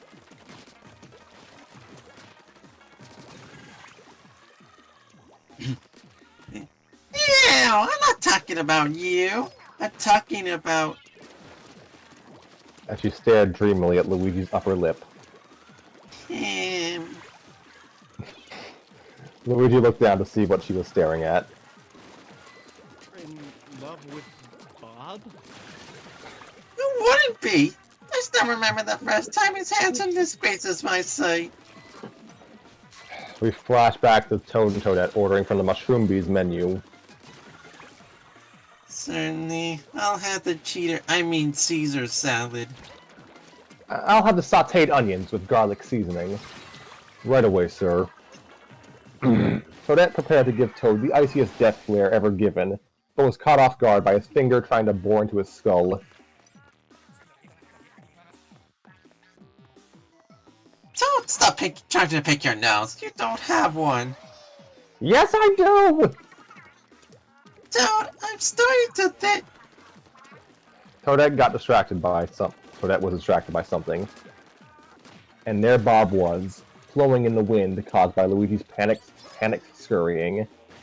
Toadette's eyes widened as everything began to move in slow motion. All except Luigi's mustache became a blur. And as its groomed follicles sparkled when it caught the light just right, Toadette melted on the inside.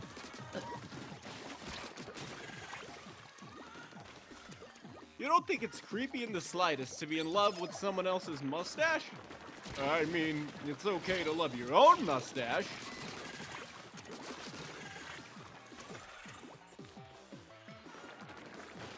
Quickly strikes a pose to himself in a handheld mirror. But another man's mustache? But another man's mustache? Oh no. Well, it's not for you to decide, is it? What does Bob think? Bob jerked up and down in a nodding fashion. Bob! It's a thing then. See you tomorrow around noon. Bob formed the tips of himself into a thumbs up, and Toadette walked off, closing the front door behind her. Happened. Mario, who had been watching from the stairway, began laughing at Luigi, feebly making his way towards the bathroom, weak from laughter.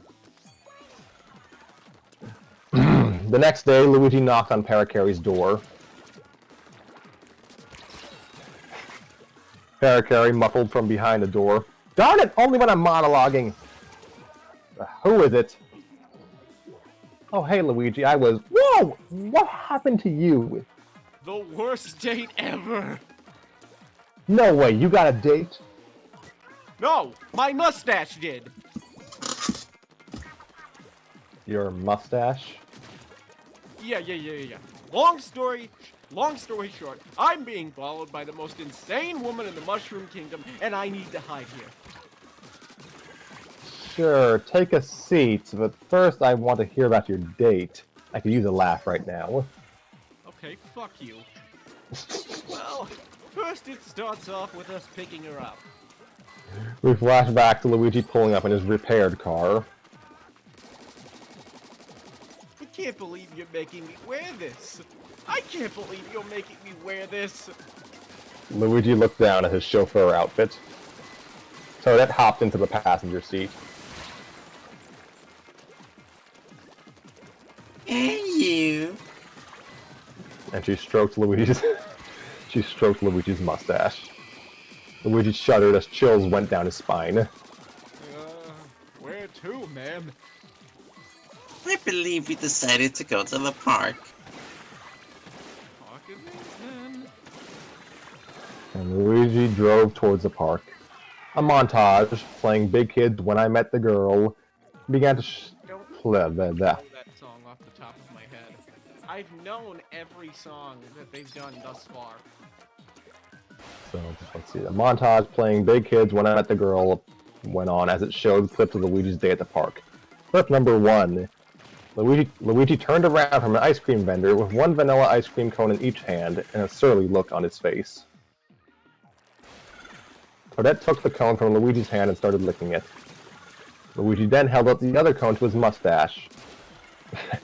And Luigi tried to sneak a lick from it. Bob summarily smacked Luigi across his left cheek. Luigi rubbed his left cheek in shock as the mustache continued with the ice cream cone. Clip number 2.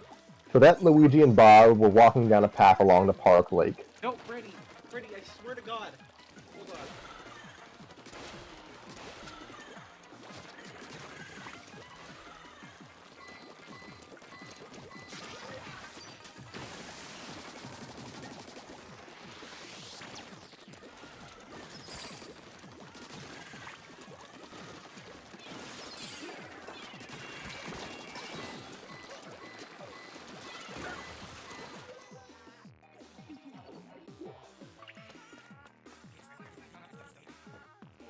I'm sorry, my brother came in and wanted to do a bit.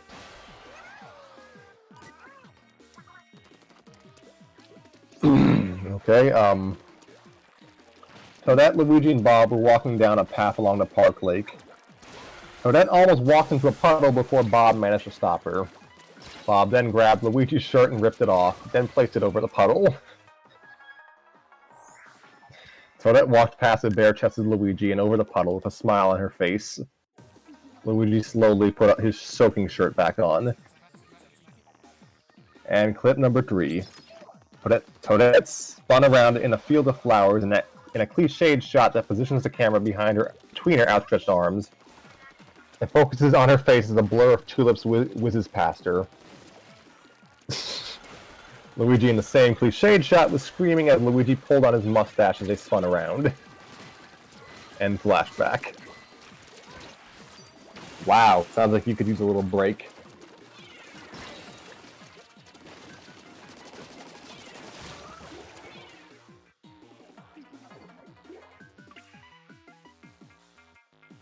Oh, what? Yeah, what do you ask?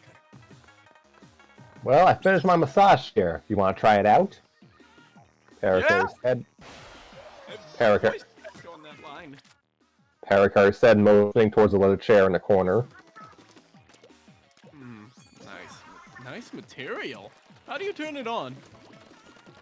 Parakarry dropped a food pellet into the slot on top of it. The chair began shaking around as furious squeaking is heard from inside. Luigi's eyes widened, but before he could lecture Parakarry, he slowly closed his eyes and leaned back.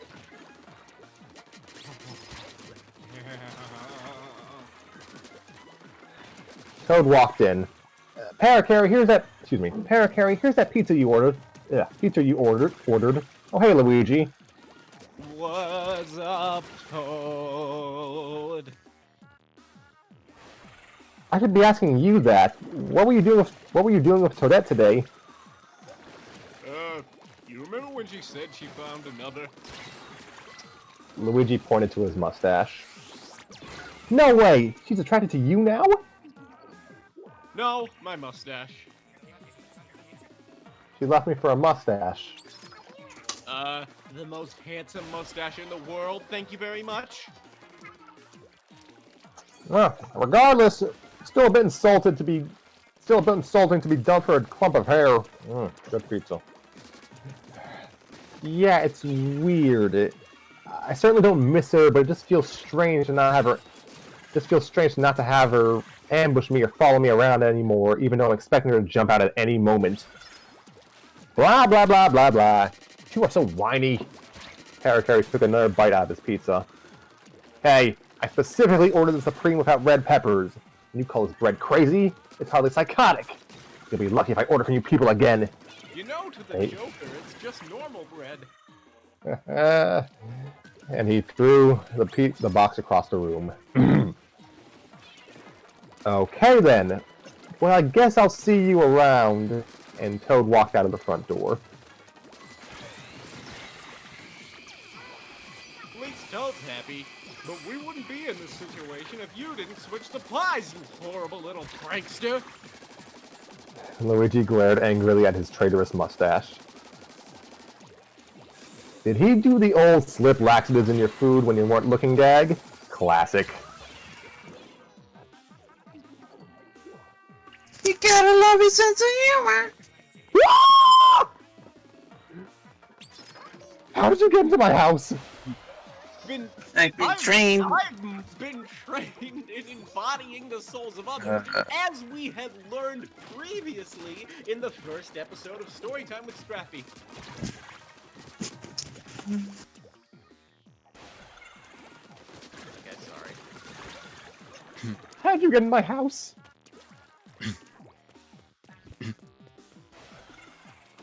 I've been trained with Swiss Alpha Bloodhound to use my nose's sensory capabilities to track down the scent of anything with an odor, and follow the trail up to a week ago. I managed to swipe a few of Bob's hairs while we were spitting in the tulips. Are seriously creeping me out. Why? I just came to give Bob a present. Toadette held up a miniature t-shirt with Toadette's face in a heart, with frilly text above it saying, "My ugly snuggly bear." She needled the ends of Luigi's mustache through the armholes of the shirt. Do you think it's gonna be strange for Bob to be wearing this?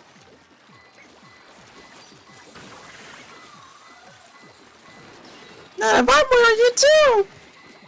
Toadette ripped off her dress to reveal her own version of the t-shirt, featuring a blown-up picture of Bob in the heart center. Harry and Luigi stared in awkward silence. Well, I'm off to the dry cleaners. She sniffed a name tag. Then dropped down to all fours, sniffing the ground as she crawled out the door. Dude, you look so dorky with that thing. Yeah, maybe I should just... Bob began to growl fiercely as Luigi's hand approached his custom shirt. Did I say dorky? I meant to say awesome. Yeah, it looks tight, dog. Yeah, tight, dog. Paracari, holding up a cell phone to his ear, said, "How many times will you have to learn this lesson?" Yeah, hey Mikey. Yeah, he's trying to be street again. How fast can you get over here? The buff Cooper from 2 chapters ago busted through the front door with a shower cap on and a cell phone in his hand. Ooh, nice response time. Mikey looked towards Luigi. I hope you know I had to skip a bubble bath for this. And he pounded his fist into his palm as he slowly approached the cowering plumber. The next day. I guess we're at a baseball.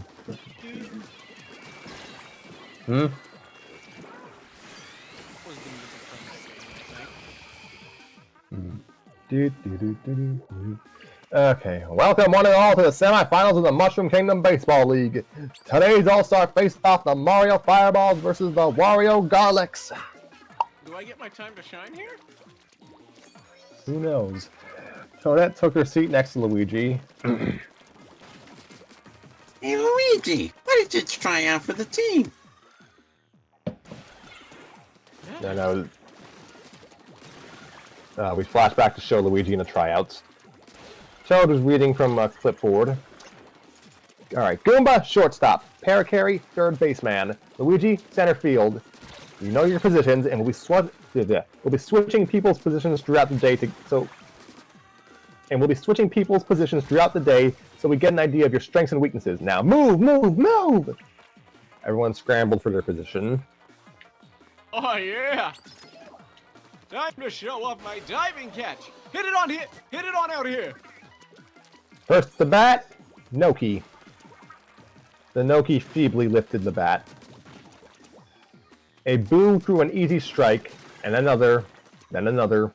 In fact, this would continue on for such a long time.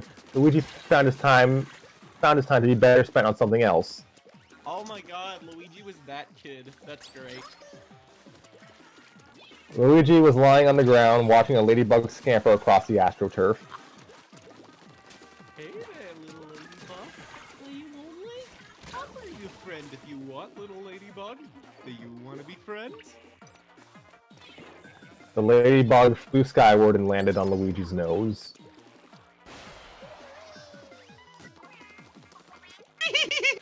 I'll take that as a yes. Now, what to name you?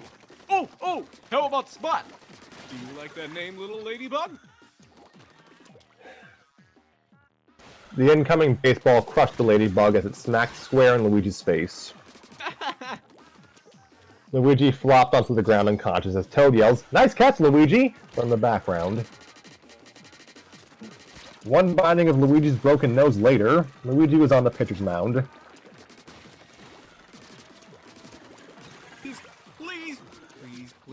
Please give me a bad batter so I look like a good pitcher. Next up the bat, Goomba! Good! He doesn't even have arms! And a Goomba waddled onto the home plate, bat in his mouth. Thank you. Whenever you're ready, Luigi. Luigi wound up his pitch, and put all of his energy into his arm as he released the baseball, putting his entire body in a forward lunge, gaining every last drop of momentum he could squeeze from his movement, and watched as fast as the fastballs hit the ground a good 5 feet in front of the batter. Do you want another try? Luigi took another ball from the bin and squinted intensely at the catcher's mitt. The Goomba gave Luigi a coy smirk. And that was all he needed. Luigi used his intense hate of Goombas and better sportsmen combined to launch the adrenaline. About being racist, but Both of the Mario stories hate Goombas. What if I might have been subconsciously inspired by this one. Luigi uses intense. though, not all Goombas. Luigi uses intense hate of Goombas and better sportsmen combined to launch the adrenaline-induced projectile from his swinging hand and hit his target head-on with a deep impact. The target dropped the bat as he screamed bloody murder after being pelted in the eye by Luigi's fastball. And the umpire, take your base! At the final position of the day, okay, it's Parry again. Incoming!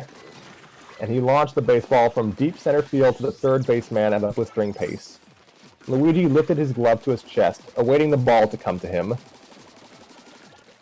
The baseball whizzed. Since this said flashback, I was weirded out, but now I get that this is cutting forward, and I think I see where this is going. I was weirded out why this was out of the plot relevant. Okay, it's. But I get what you're trying to do now. I think we're in present day. Yeah, because there's no... I get what his plan is, I think.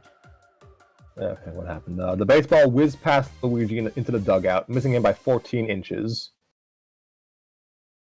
Hey, my glove is here! Luigi pointed to his glove. Dude, go get the ball! He's going for home! Relax. I have a plan of action. And Luigi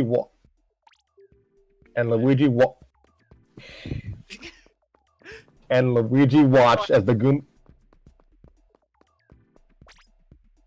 Pardon me? I think I was interrupting you was a bit that time. And Luigi watched as the Goomba touched third and turned towards home plate. Oh, gonna ma- no, you don't. I'm gonna make it! And Luigi shoved him to the ground before the Goomba could manage 2 steps towards home, then ran for the ball. And the Goomba landed with a sound of bone snapping. Oh my gosh. Excuse me.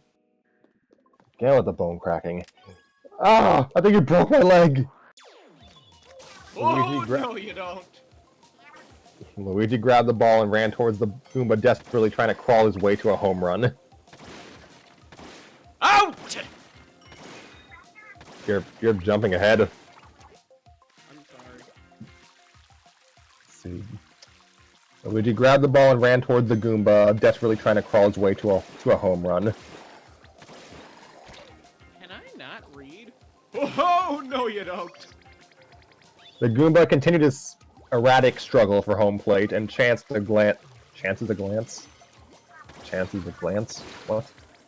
Chances a glance towards the oncoming plumber. Out! Luigi touched him with just the ball just as he turned his head, making Luigi accidentally shove the baseball to his good eye.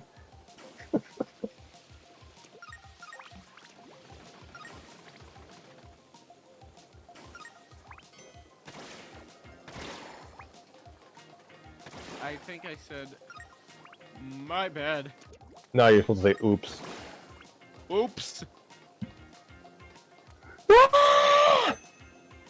My bad. And that was the end of the tryouts. No, yes. Pardon me. The end of the tryouts. The flashback's not done yet. You all had a great showing out there. But with 10 of you guys trying out, I'm afraid one of you isn't going to be playing with us this season. Toad began to walk down the line of hopefuls. Playing. Luigi turned towards the heavily injured Goomba. Ooh, tough break, buddy. Toad approached Luigi. Not playing. Walked past the Goomba. Playing. Congratulations. Now everyone hit the showers. A minute. How come I'm not playing? It was actually a very tight race between you and the blind Goomba in crutches with no arms, but we thought that from a political standpoint that it wouldn't be wise to include you in the team, since viewers would believe you just got a free ticket in since your brother's with the captain. Since your brother would be the captain, I guess. Also, you're a horrible team player. In your face, plumber! And the Goomba strutted out of the dugout, only to smack face first into the concrete wall. Can someone guide me to my car? I'm kind of blind right now. End flashback. Wow, that went on for a really long time. No one ever saw him after he drove out of the parking lot.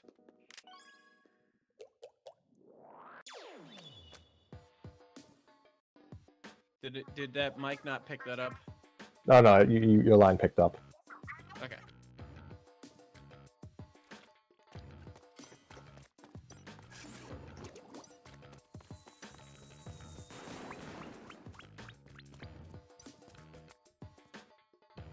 Did Nova's line not? Yeah. Sorry.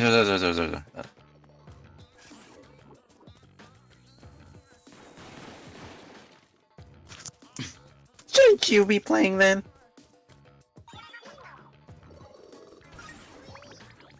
I was, until I figured out that a cardboard cutout of me is just as good as the real thing. Except the cardboard cutout doesn't expect pay. Toad took the aisle seat next to Toadette.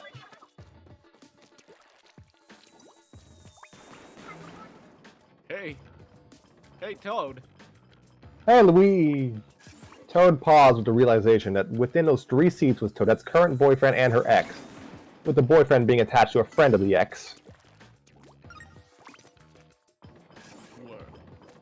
Awkward. You guys on another date? Yes, we are. That's Toadette. I can read, I swear. Yes, we are. What are you doing here? A buddy of mine couldn't make it to the game, so he gave his tickets to me. Lucky! I had to pay $80 for those seats! And the announcer's voice blared through, and yes, Wario's coming up, Tanner. The score is 4-5 as we enter the 4th inning. The Mario Fireballs are hoping to break even as their star batter Parakarry takes the plate.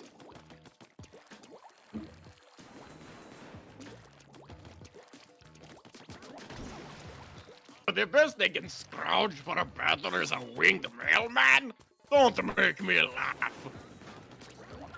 Oh, don't worry. I'm planning on making you cry when I hit it out of the park. Ooh, I hope he hits it over here. Me too! It's always been a dream of mine to have an autographed home run ball.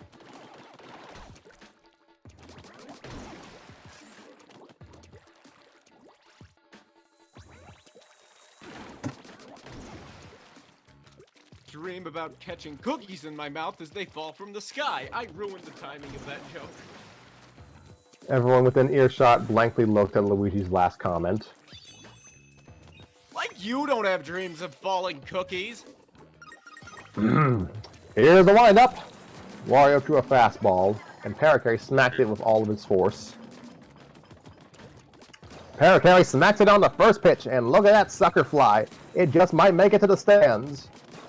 Toad readied his glove in excitement. His childhood dream might become reality. The fans are bringing out the gloves. Which one will get it? Toad lunges into the aisle to catch the ball, taking down the Peanuts vendor in the process. It's a homer, and the vendor goes down! Wario threw his hat on the ground in frustration as Parakarry round stirred. Toad got up woozily as he came to. Did I get it? He looked into his glove and jumped with joy. Yes! Yes! I got it! And he held the ball up in the air in triumph. Hey, could you snag me some nuts before the vendor gets back up?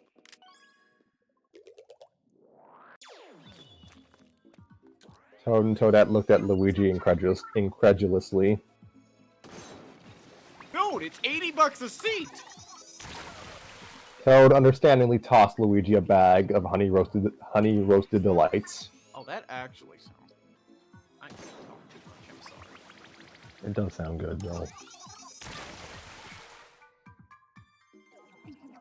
Not for me, thanks. I'm watching my weight. Why? Excuse me. Why? You're already... Why? You're already... I am so sorry. Why? You're already pretty. Bob growled menacingly at Toad. Luigi, mouthful of honey-roasted goodness, said, You better watch it, Toad. Bob could really mess you up if he has the motivation. You're so cute when you're jealous. and she brushed Bob's whiskers, and Luigi nearly choked on a peanut. Luigi watched as pitches were thrown and batters ran bases. Then more pitches and more runs. Then more pitching and more running. Luigi didn't notice he had dozed off until Toadette shook him awake.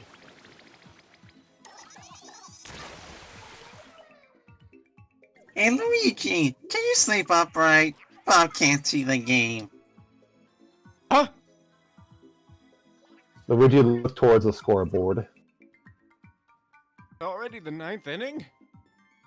It's 7-10 with the Wario Garlics leading. 1 man on second, 2 outs, and a lot of pressure on the next batter. On who the next batter... Oh, for Pete's sake. And a lot of pressure on who the next batter, who will be... Cardboard Cutout! In unison, the fans of the Mario Fireballs threw a violent tantrum as the game's fate rested with the non-existent hands of a cardboard cutout. If only we had cut out a P Piranha, was the screams of the shrieking baseball goers. Luigi instead laid back with a smirk on his face. Now they would know their mistake of not letting him play.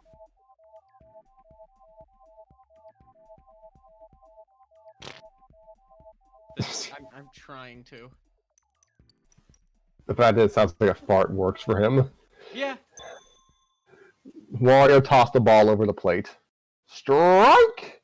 And boos came from the stadium. Wario, not bothering to look, tossed the ball. Ball 1!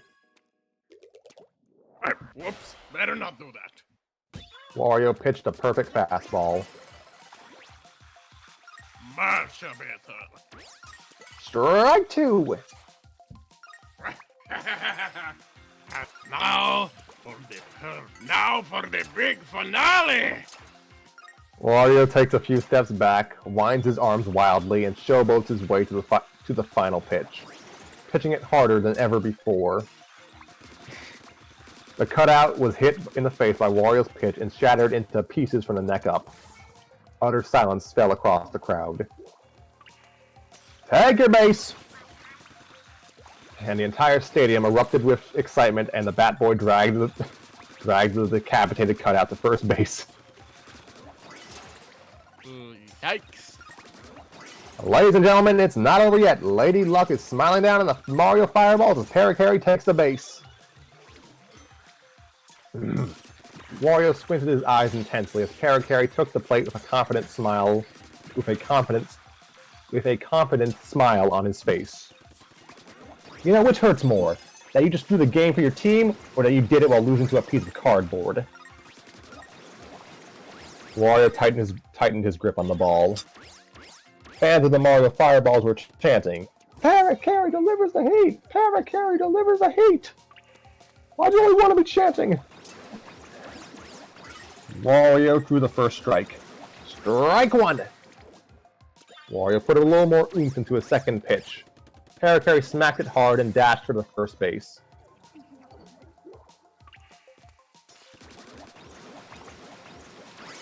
Coming to me, it's coming to me! Luigi snatched Toad's glove and raised it high into the air. The baseball hit Luigi in the forehead, knocking him out before it bounced back into the field. Parakarry reached first and snatched the cutout. And Boo reached the ball as Parakarry reached second base. Parakarry placed the cutout onto the bag before him. So that Parakarry doesn't pass the cutout and make the run disqualified. Boo rocketed the ball towards third base as Parakarry approached the bag. Parakarry, after touching the cutout onto the third mat, sprinted for home plate. In an effort to gain speed,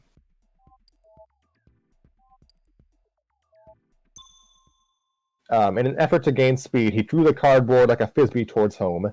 The cardboard landed over the plate as the umpire called his second safe. With the score 9-10, Parakarry sprinted for the plate, hoping to give his team a chance for victory. The baseball reached the third baseman as Parakarry slammed his foot in front of the umpire. Mario and his team rose as one as they cheered for Parakarry. The audience was ablaze with excitement, and roars flooded the stadium. Wario sluggishly walked over to the proud star player for what everyone knew would be a congratulatory handshake. But instead, he touched Parakarry in the chest with a baseball. Out!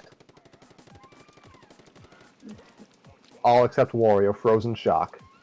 All eyes turned towards the giant screener playing the shot of Parakarry landing on the Luigi cutout covering home plate. Oh! Oh! Parakarry failed to touch home plate, so he was still vulnerable to getting out. And with the final score, it's Mario Fireballs 9 and Wario Garlics 10. The Wario Garlics have won the game! Parakarry stands with his mouth agape as a smaller crowd in the audience cheered and yelled. Reach your hands more. Throwing the game for your team, or that you lost to a guy who lost to a piece of cardboard. He gave a wicked smirk to Parakarry as his team lifted him into the He gave a wicked smirk to Parakarry as his team lifted him into the air, an effort that sapped them of their energy quickly. Later in the parking lot, Oh, I hope Mario stops crying soon. 'Cause I already have plenty of tear stains in the pillows. At least me and Bob had a good time. Guys, wait up!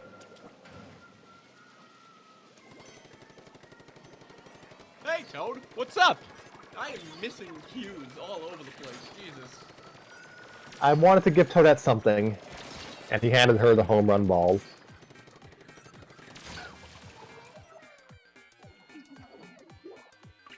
Toad, this is your ball. You should keep it. But I want you to have it. Look, I got your favorite team to sign it and everything. Toadette's eyes widened as she looked at the autographs of her favorite players. Toad, I don't know what to say. Well, I already got my dream of catching it. And since you wanted that ball, I just figured why not. Thank you, Toad. She almost failed to stop herself from hugging him. No problem. Well, I better get going. Yeah, me too. And she walked towards Luigi's car. Luigi noticed the ball. What's that? It's the ball Toad caught today. Wasn't it sweet of him to give it to me? I mean, I guess. Luigi climbed into the car. You're ready to go. Yep. And she got into the passenger seat. Luigi checked the mirrors and he saw his reflection. And Bob had lipstick marks all over him. Ah! Ah! And he passed out. Luigi? And the next morning, oh god, I have to do this line again. Miracle! Luigi stirred awake on his couch. What? Paracari walked in. Oh, hey, Luigi. Hey, Luigi. Glad to see you made it home okay. How did I get home? Toadette had to drive you. I see Bob had a good time at the games last night. Oh, please don't remind me. Luigi plopped onto the couch and heard a crinkling sound. What was that? Luigi pulled out a piece of parchment and read it over. So, what is it? Luigi's eyes bugged out as he reached the last line. Hold on. I need to talk face to face with someone. Luigi walked into the bathroom. Paracari sneaked to the bathroom door to listen to Luigi talk face to face with his mustache in the bathroom mirror. You can't do this to me! No, it's far too early and it's too much. Are you really willing to throw both of our lives away for this? For her? Okay, you can make the point I don't... You can make the point I don't have a life to throw away, but you still have promise! You still have a future! Bob, it could be the worst mistake of your life. If you really think you can go through with this, I won't stop you. But I'm not going for the ride. So it's time to make a choice because you can't have both. It's either me or this. Is that so? Fine. But don't come crawling back to me when it blows up in your face, you ungrateful ball of hair! Luigi stormed out of the bathroom. Can't believe he's gonna do this! And Luigi walked out of the front door. What? What is he gonna do? Oh no. Could he mean... At the park fountain.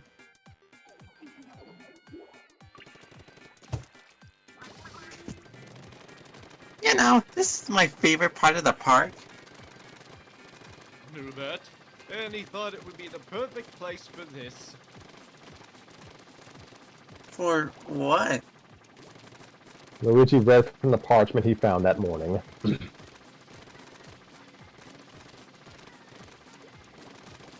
Odette, these last few days you have given have been some of the best days of my life. It's no question in my mind that we are a great couple, and we can look forward to a great future together. And so I've made up my mind. Toadette, Luigi got down on his knee. Toadette, will you marry me?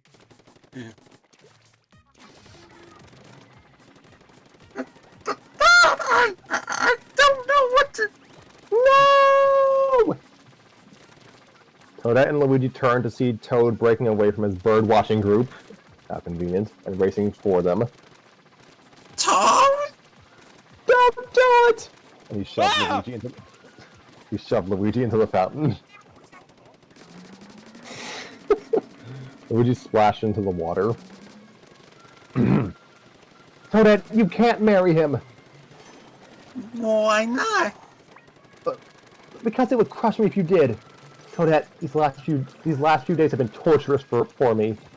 Ever since you stopped following me, I've had this void, this feeling of emptiness that couldn't be filled. Nothing made me happy anymore. Life became dull and everything never seemed the same.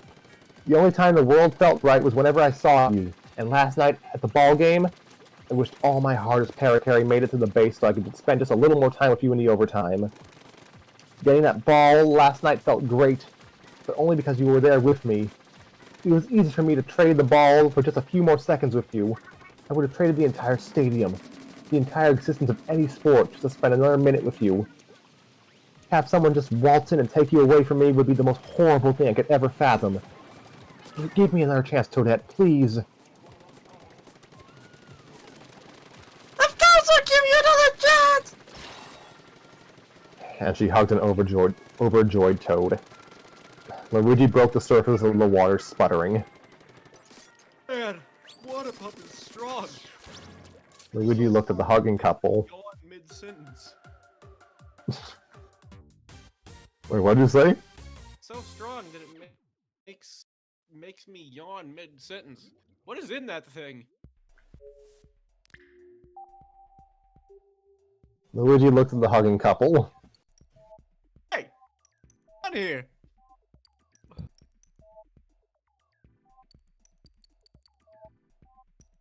Sorry, Bob, but I'm just not ready for such a serious relationship yet. And I think I still love Toad. You do? Of course I do! And she pecked him on the cheek.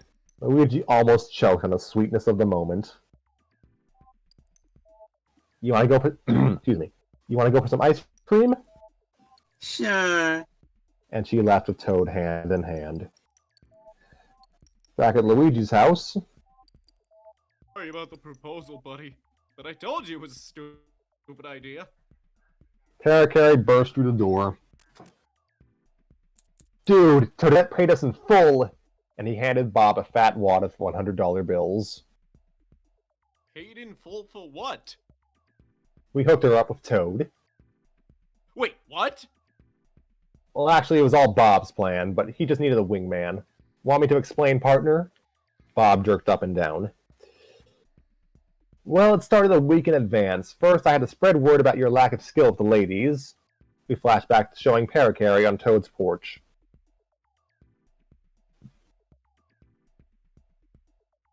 Monday. Wait, what? Monday, man, Luigi's just been swinging and missing lately. Tuesday, his only girlfriend got rid of him by day 3. Wednesday, maybe it's because he picks his nose in public. And flashback. Then we just told Toadette to chase him to your house. I checked in with that massage chair question. I'm glad he was there since I didn't have anything else prepared. Bob knew you'd go for the walkie-talkie idea, so we devised the return of the pie plan. So Toadette could pretend to meet Bob for the first time. Once she was dating Bob, we just had to watch Toad's reaction. This would determine whether if they were right for each other. Otherwise, it would be a lost cause. We knew Toad met with his bird watchers every Monday, Wednesday, and Friday, so trips to the park were an easy way to test his reaction.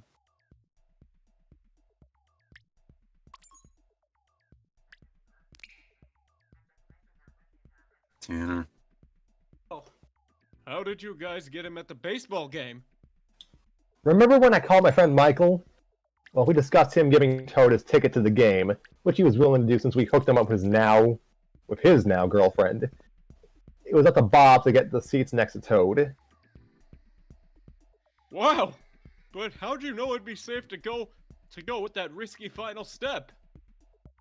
We could tell if her test at the ball game. We had Toadette mention her dream to Toad beforehand. Then we immediately came to the dugout. Then when he immediately came to the dugout, we knew. was Wario in on this? Cause you got it over to us easy. Nah, he's just a bad pitcher. Can't believe he beat me. Wow, you guys had this plan from the beginning? Wait, why did you let me suffer through that instead of telling me what was up? You're a horrible actor, and we could use a few laughs. Besides, you have just slowed us down. We're professionals after all. How long have you two been at this? You and Daisy were our first case. We're counting it as a success since we got you two together in the first place. I suppose. Wait, I didn't ask you guys to do that. That means... And Luigi got shot with a tranquilizer. Bob looked at Parakarry, who was holding a tranquilizer gun. He knew too much. You want to do the memory swipe this time? And that is the end of the chapter. Like the little Men in Black nod at the end.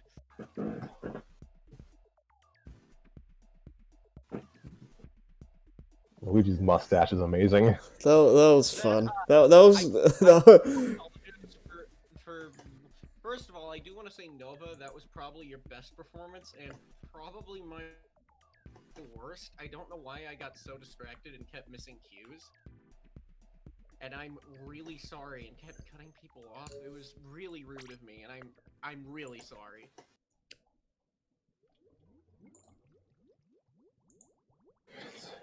Excuse me, all is forgiven.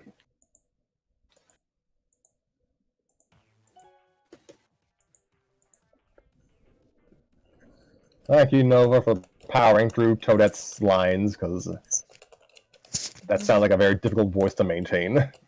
You did incredible. Honestly, not really, because it's not like I went super ham. I just remembered all the times I've heard Toadette's voice clips, so I just went off of that, and actually, it really wasn't that hard. Honestly, I think voicing Toad himself would have been a little harder. Oh yeah, So- I can imagine. Yeah. Confirm.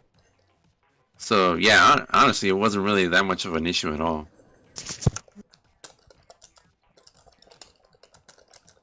Yes, Toad is hard to voice. That's why I wasn't really bothering to even imitate any of the game voices. And that's why I wish Nintendo decided to stuck with the voice direction you had for N64 instead of what we got now. The only thing I can hazard to guess is that they were trying to match Toad's current voice.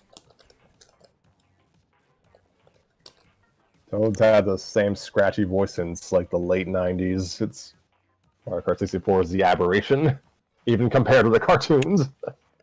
Oh no, he even in the cartoons, he just sounded like a slightly more Brooklyn version of his current voice. And Yeah, that weird, that's what I was getting at. and He's that always weird been time, scratchy. that weird time when he took his mushroom hat off. That was weird. Yeah. Well, I enjoy the chapters. I think I preferred Steak Sauce Swimsuit more between the two of them. I was gonna say. Oh, I'm sorry. Did I cut anyone off? No, not really. I was just gonna say like, I don't know. I think they're both pretty neck and neck. I think this one was kind of cute by the end of it, but It was, but I think what bothered me is that it had less jokes per minute compared to the last chapter. Yeah, I think the last chapter was more had better comedic flow, I guess. Oh yeah, because that last one is very rapid fire, like joke after joke after joke. Yeah, but I think I was more entertained by the plot itself with this one. I will say this probably has the most intricate plotting out of any issue. Yeah, I'd agree with that. I mean, the ending is a swerve, Yeah, and Parakarry's just a horrible, horrible friend. he is. I'm trying to think. We need to do a ranking of all the worst people in this fic. Who'd be the worst? I mean, hold on to that, because it gets worse. I kind of wish, yeah. I also wish I did Wario greater justice because it felt like my deliveries were forced. I thought you sounded fine as. Excuse me. I thought you sounded fine as Wario. I think part of it is that his voice is almost too cartoonish for me to act in, which is why I didn't do the Super Show voice. I mean, what? Let me lean close to the mic. Which is why I didn't do Martinet for Luigi, because that voice is really hard to portray genuine emotions with.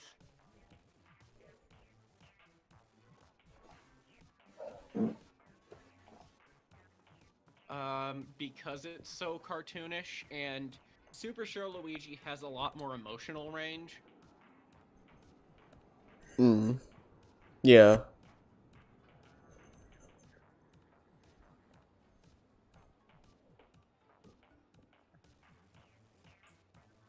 Also, I just got that joke you put in chat by looking up above it.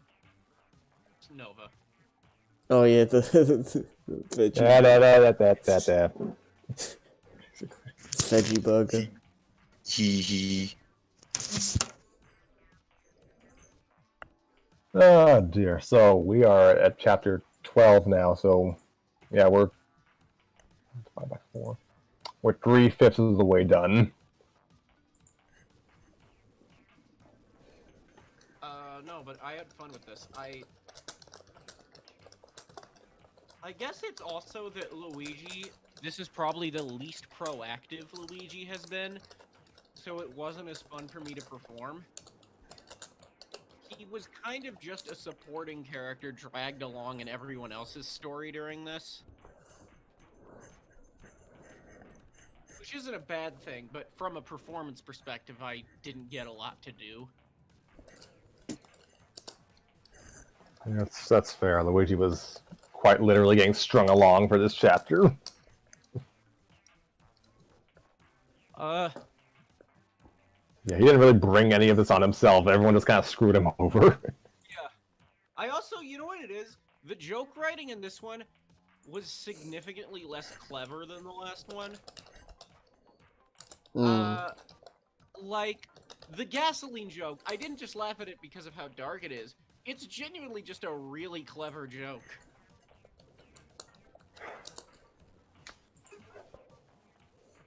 In a way, where in this one was just mostly rom-com jokes and slapstick. Yeah, I can get that.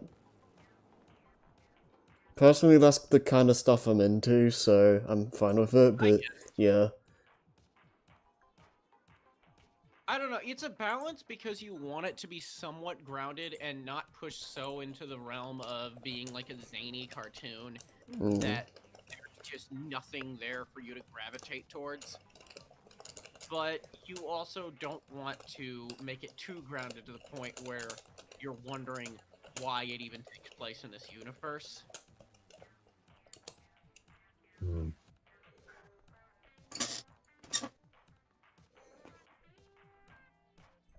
I don't know if that's just me. That might be weird coming out of my mouth.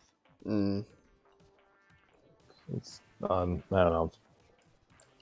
This is for those listening at home. The takeaway here is humor is very subjective. Yeah. What works for you might not work for someone else. I will say I miss Dexter and Tim a lot in this chapter.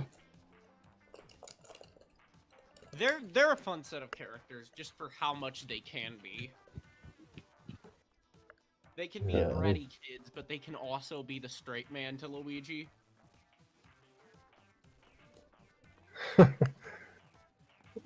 Yeah.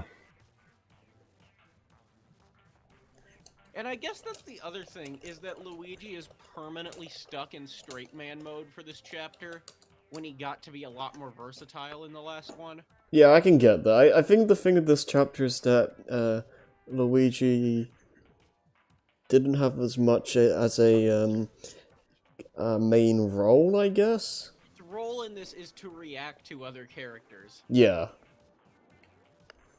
He's not the funny one in this chapter. He is And in the previous chapters, he played the straight man, but he got to have his own moments of wackiness and general comic buffoonery. His most notable role here is getting outranked by his own mustache. That's just Yeah. that's his life in a nutshell. Oh dear.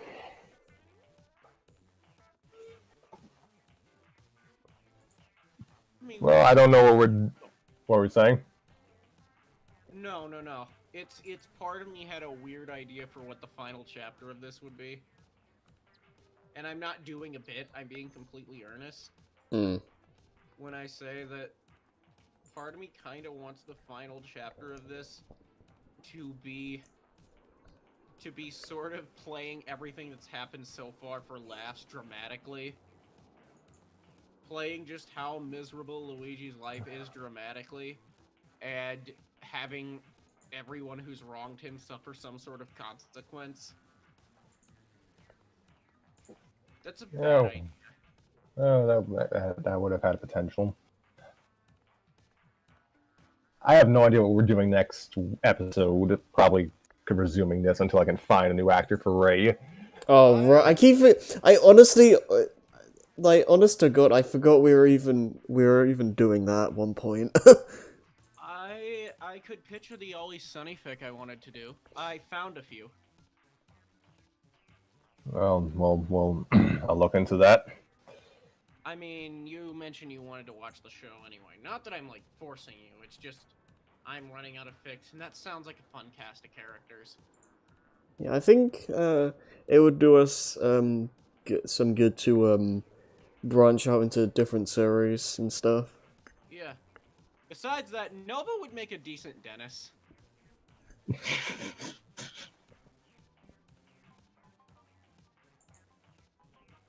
I could imagine. I need to brush up on what he sounds like. He speaks like this, very eloquently, at least until he is pushed to his breaking point and rains his fury upon you like the crashing of 1,000 waves.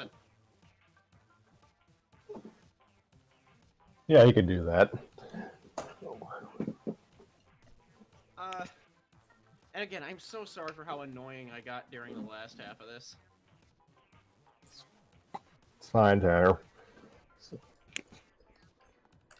So yeah, I don't know what we're doing next episode. We're probably just resuming this, but maybe we'll find something else just to provide some variety. I'll look for a good Sunny fic. Yeah, no, I would like just kind of advise it has to be something kind of short. I don't want to have too many like quote unquote long form series running concurrently. I mean, I can't imagine a fic for that show would be long, given that it is a sitcom. You say that, and yet we have like exceeding like War and Peace length pieces of fan fiction related to My Little Pony.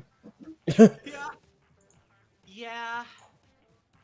I mean, that might be just because I took 30 bathroom breaks during that. No, not that. I mean, like, people have actually written, like, exceedingly long MLP fan fiction. Oh, Yeah, good. oh, no, I know. I've been in this fandom for a while now. I've like back when I was like in that phase. I did read a lot of pony stuff.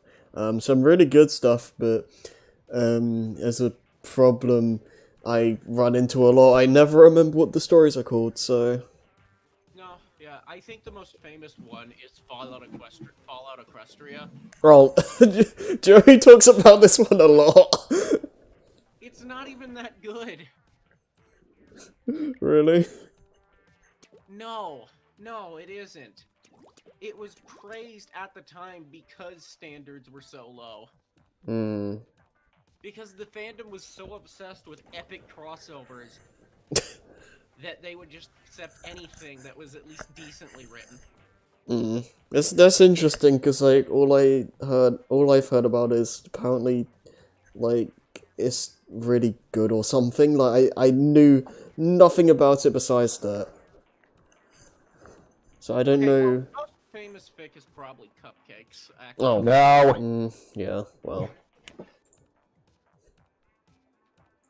Chocolate Okay, isn't so even that good. well, we'll look into it. So yeah. Until next time. Yeah, I really have nothing. Until next time, I'm Scrappy Fan 92, and this has been another episode of Storytime. I'd like to thank my contributors for this week, and we wish you all a good night. Alright, Actually, yeah. wait, no, I didn't give final thoughts. Oh, my yeah. apologies. Yeah, does Nova want to say something?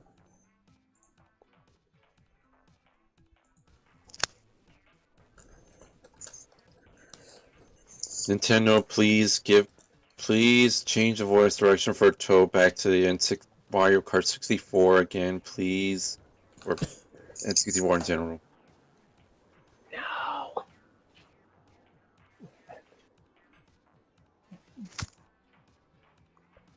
Well, until next time, this has been Storytime with Scrappy and Friends. We wish you all a good night. Okay.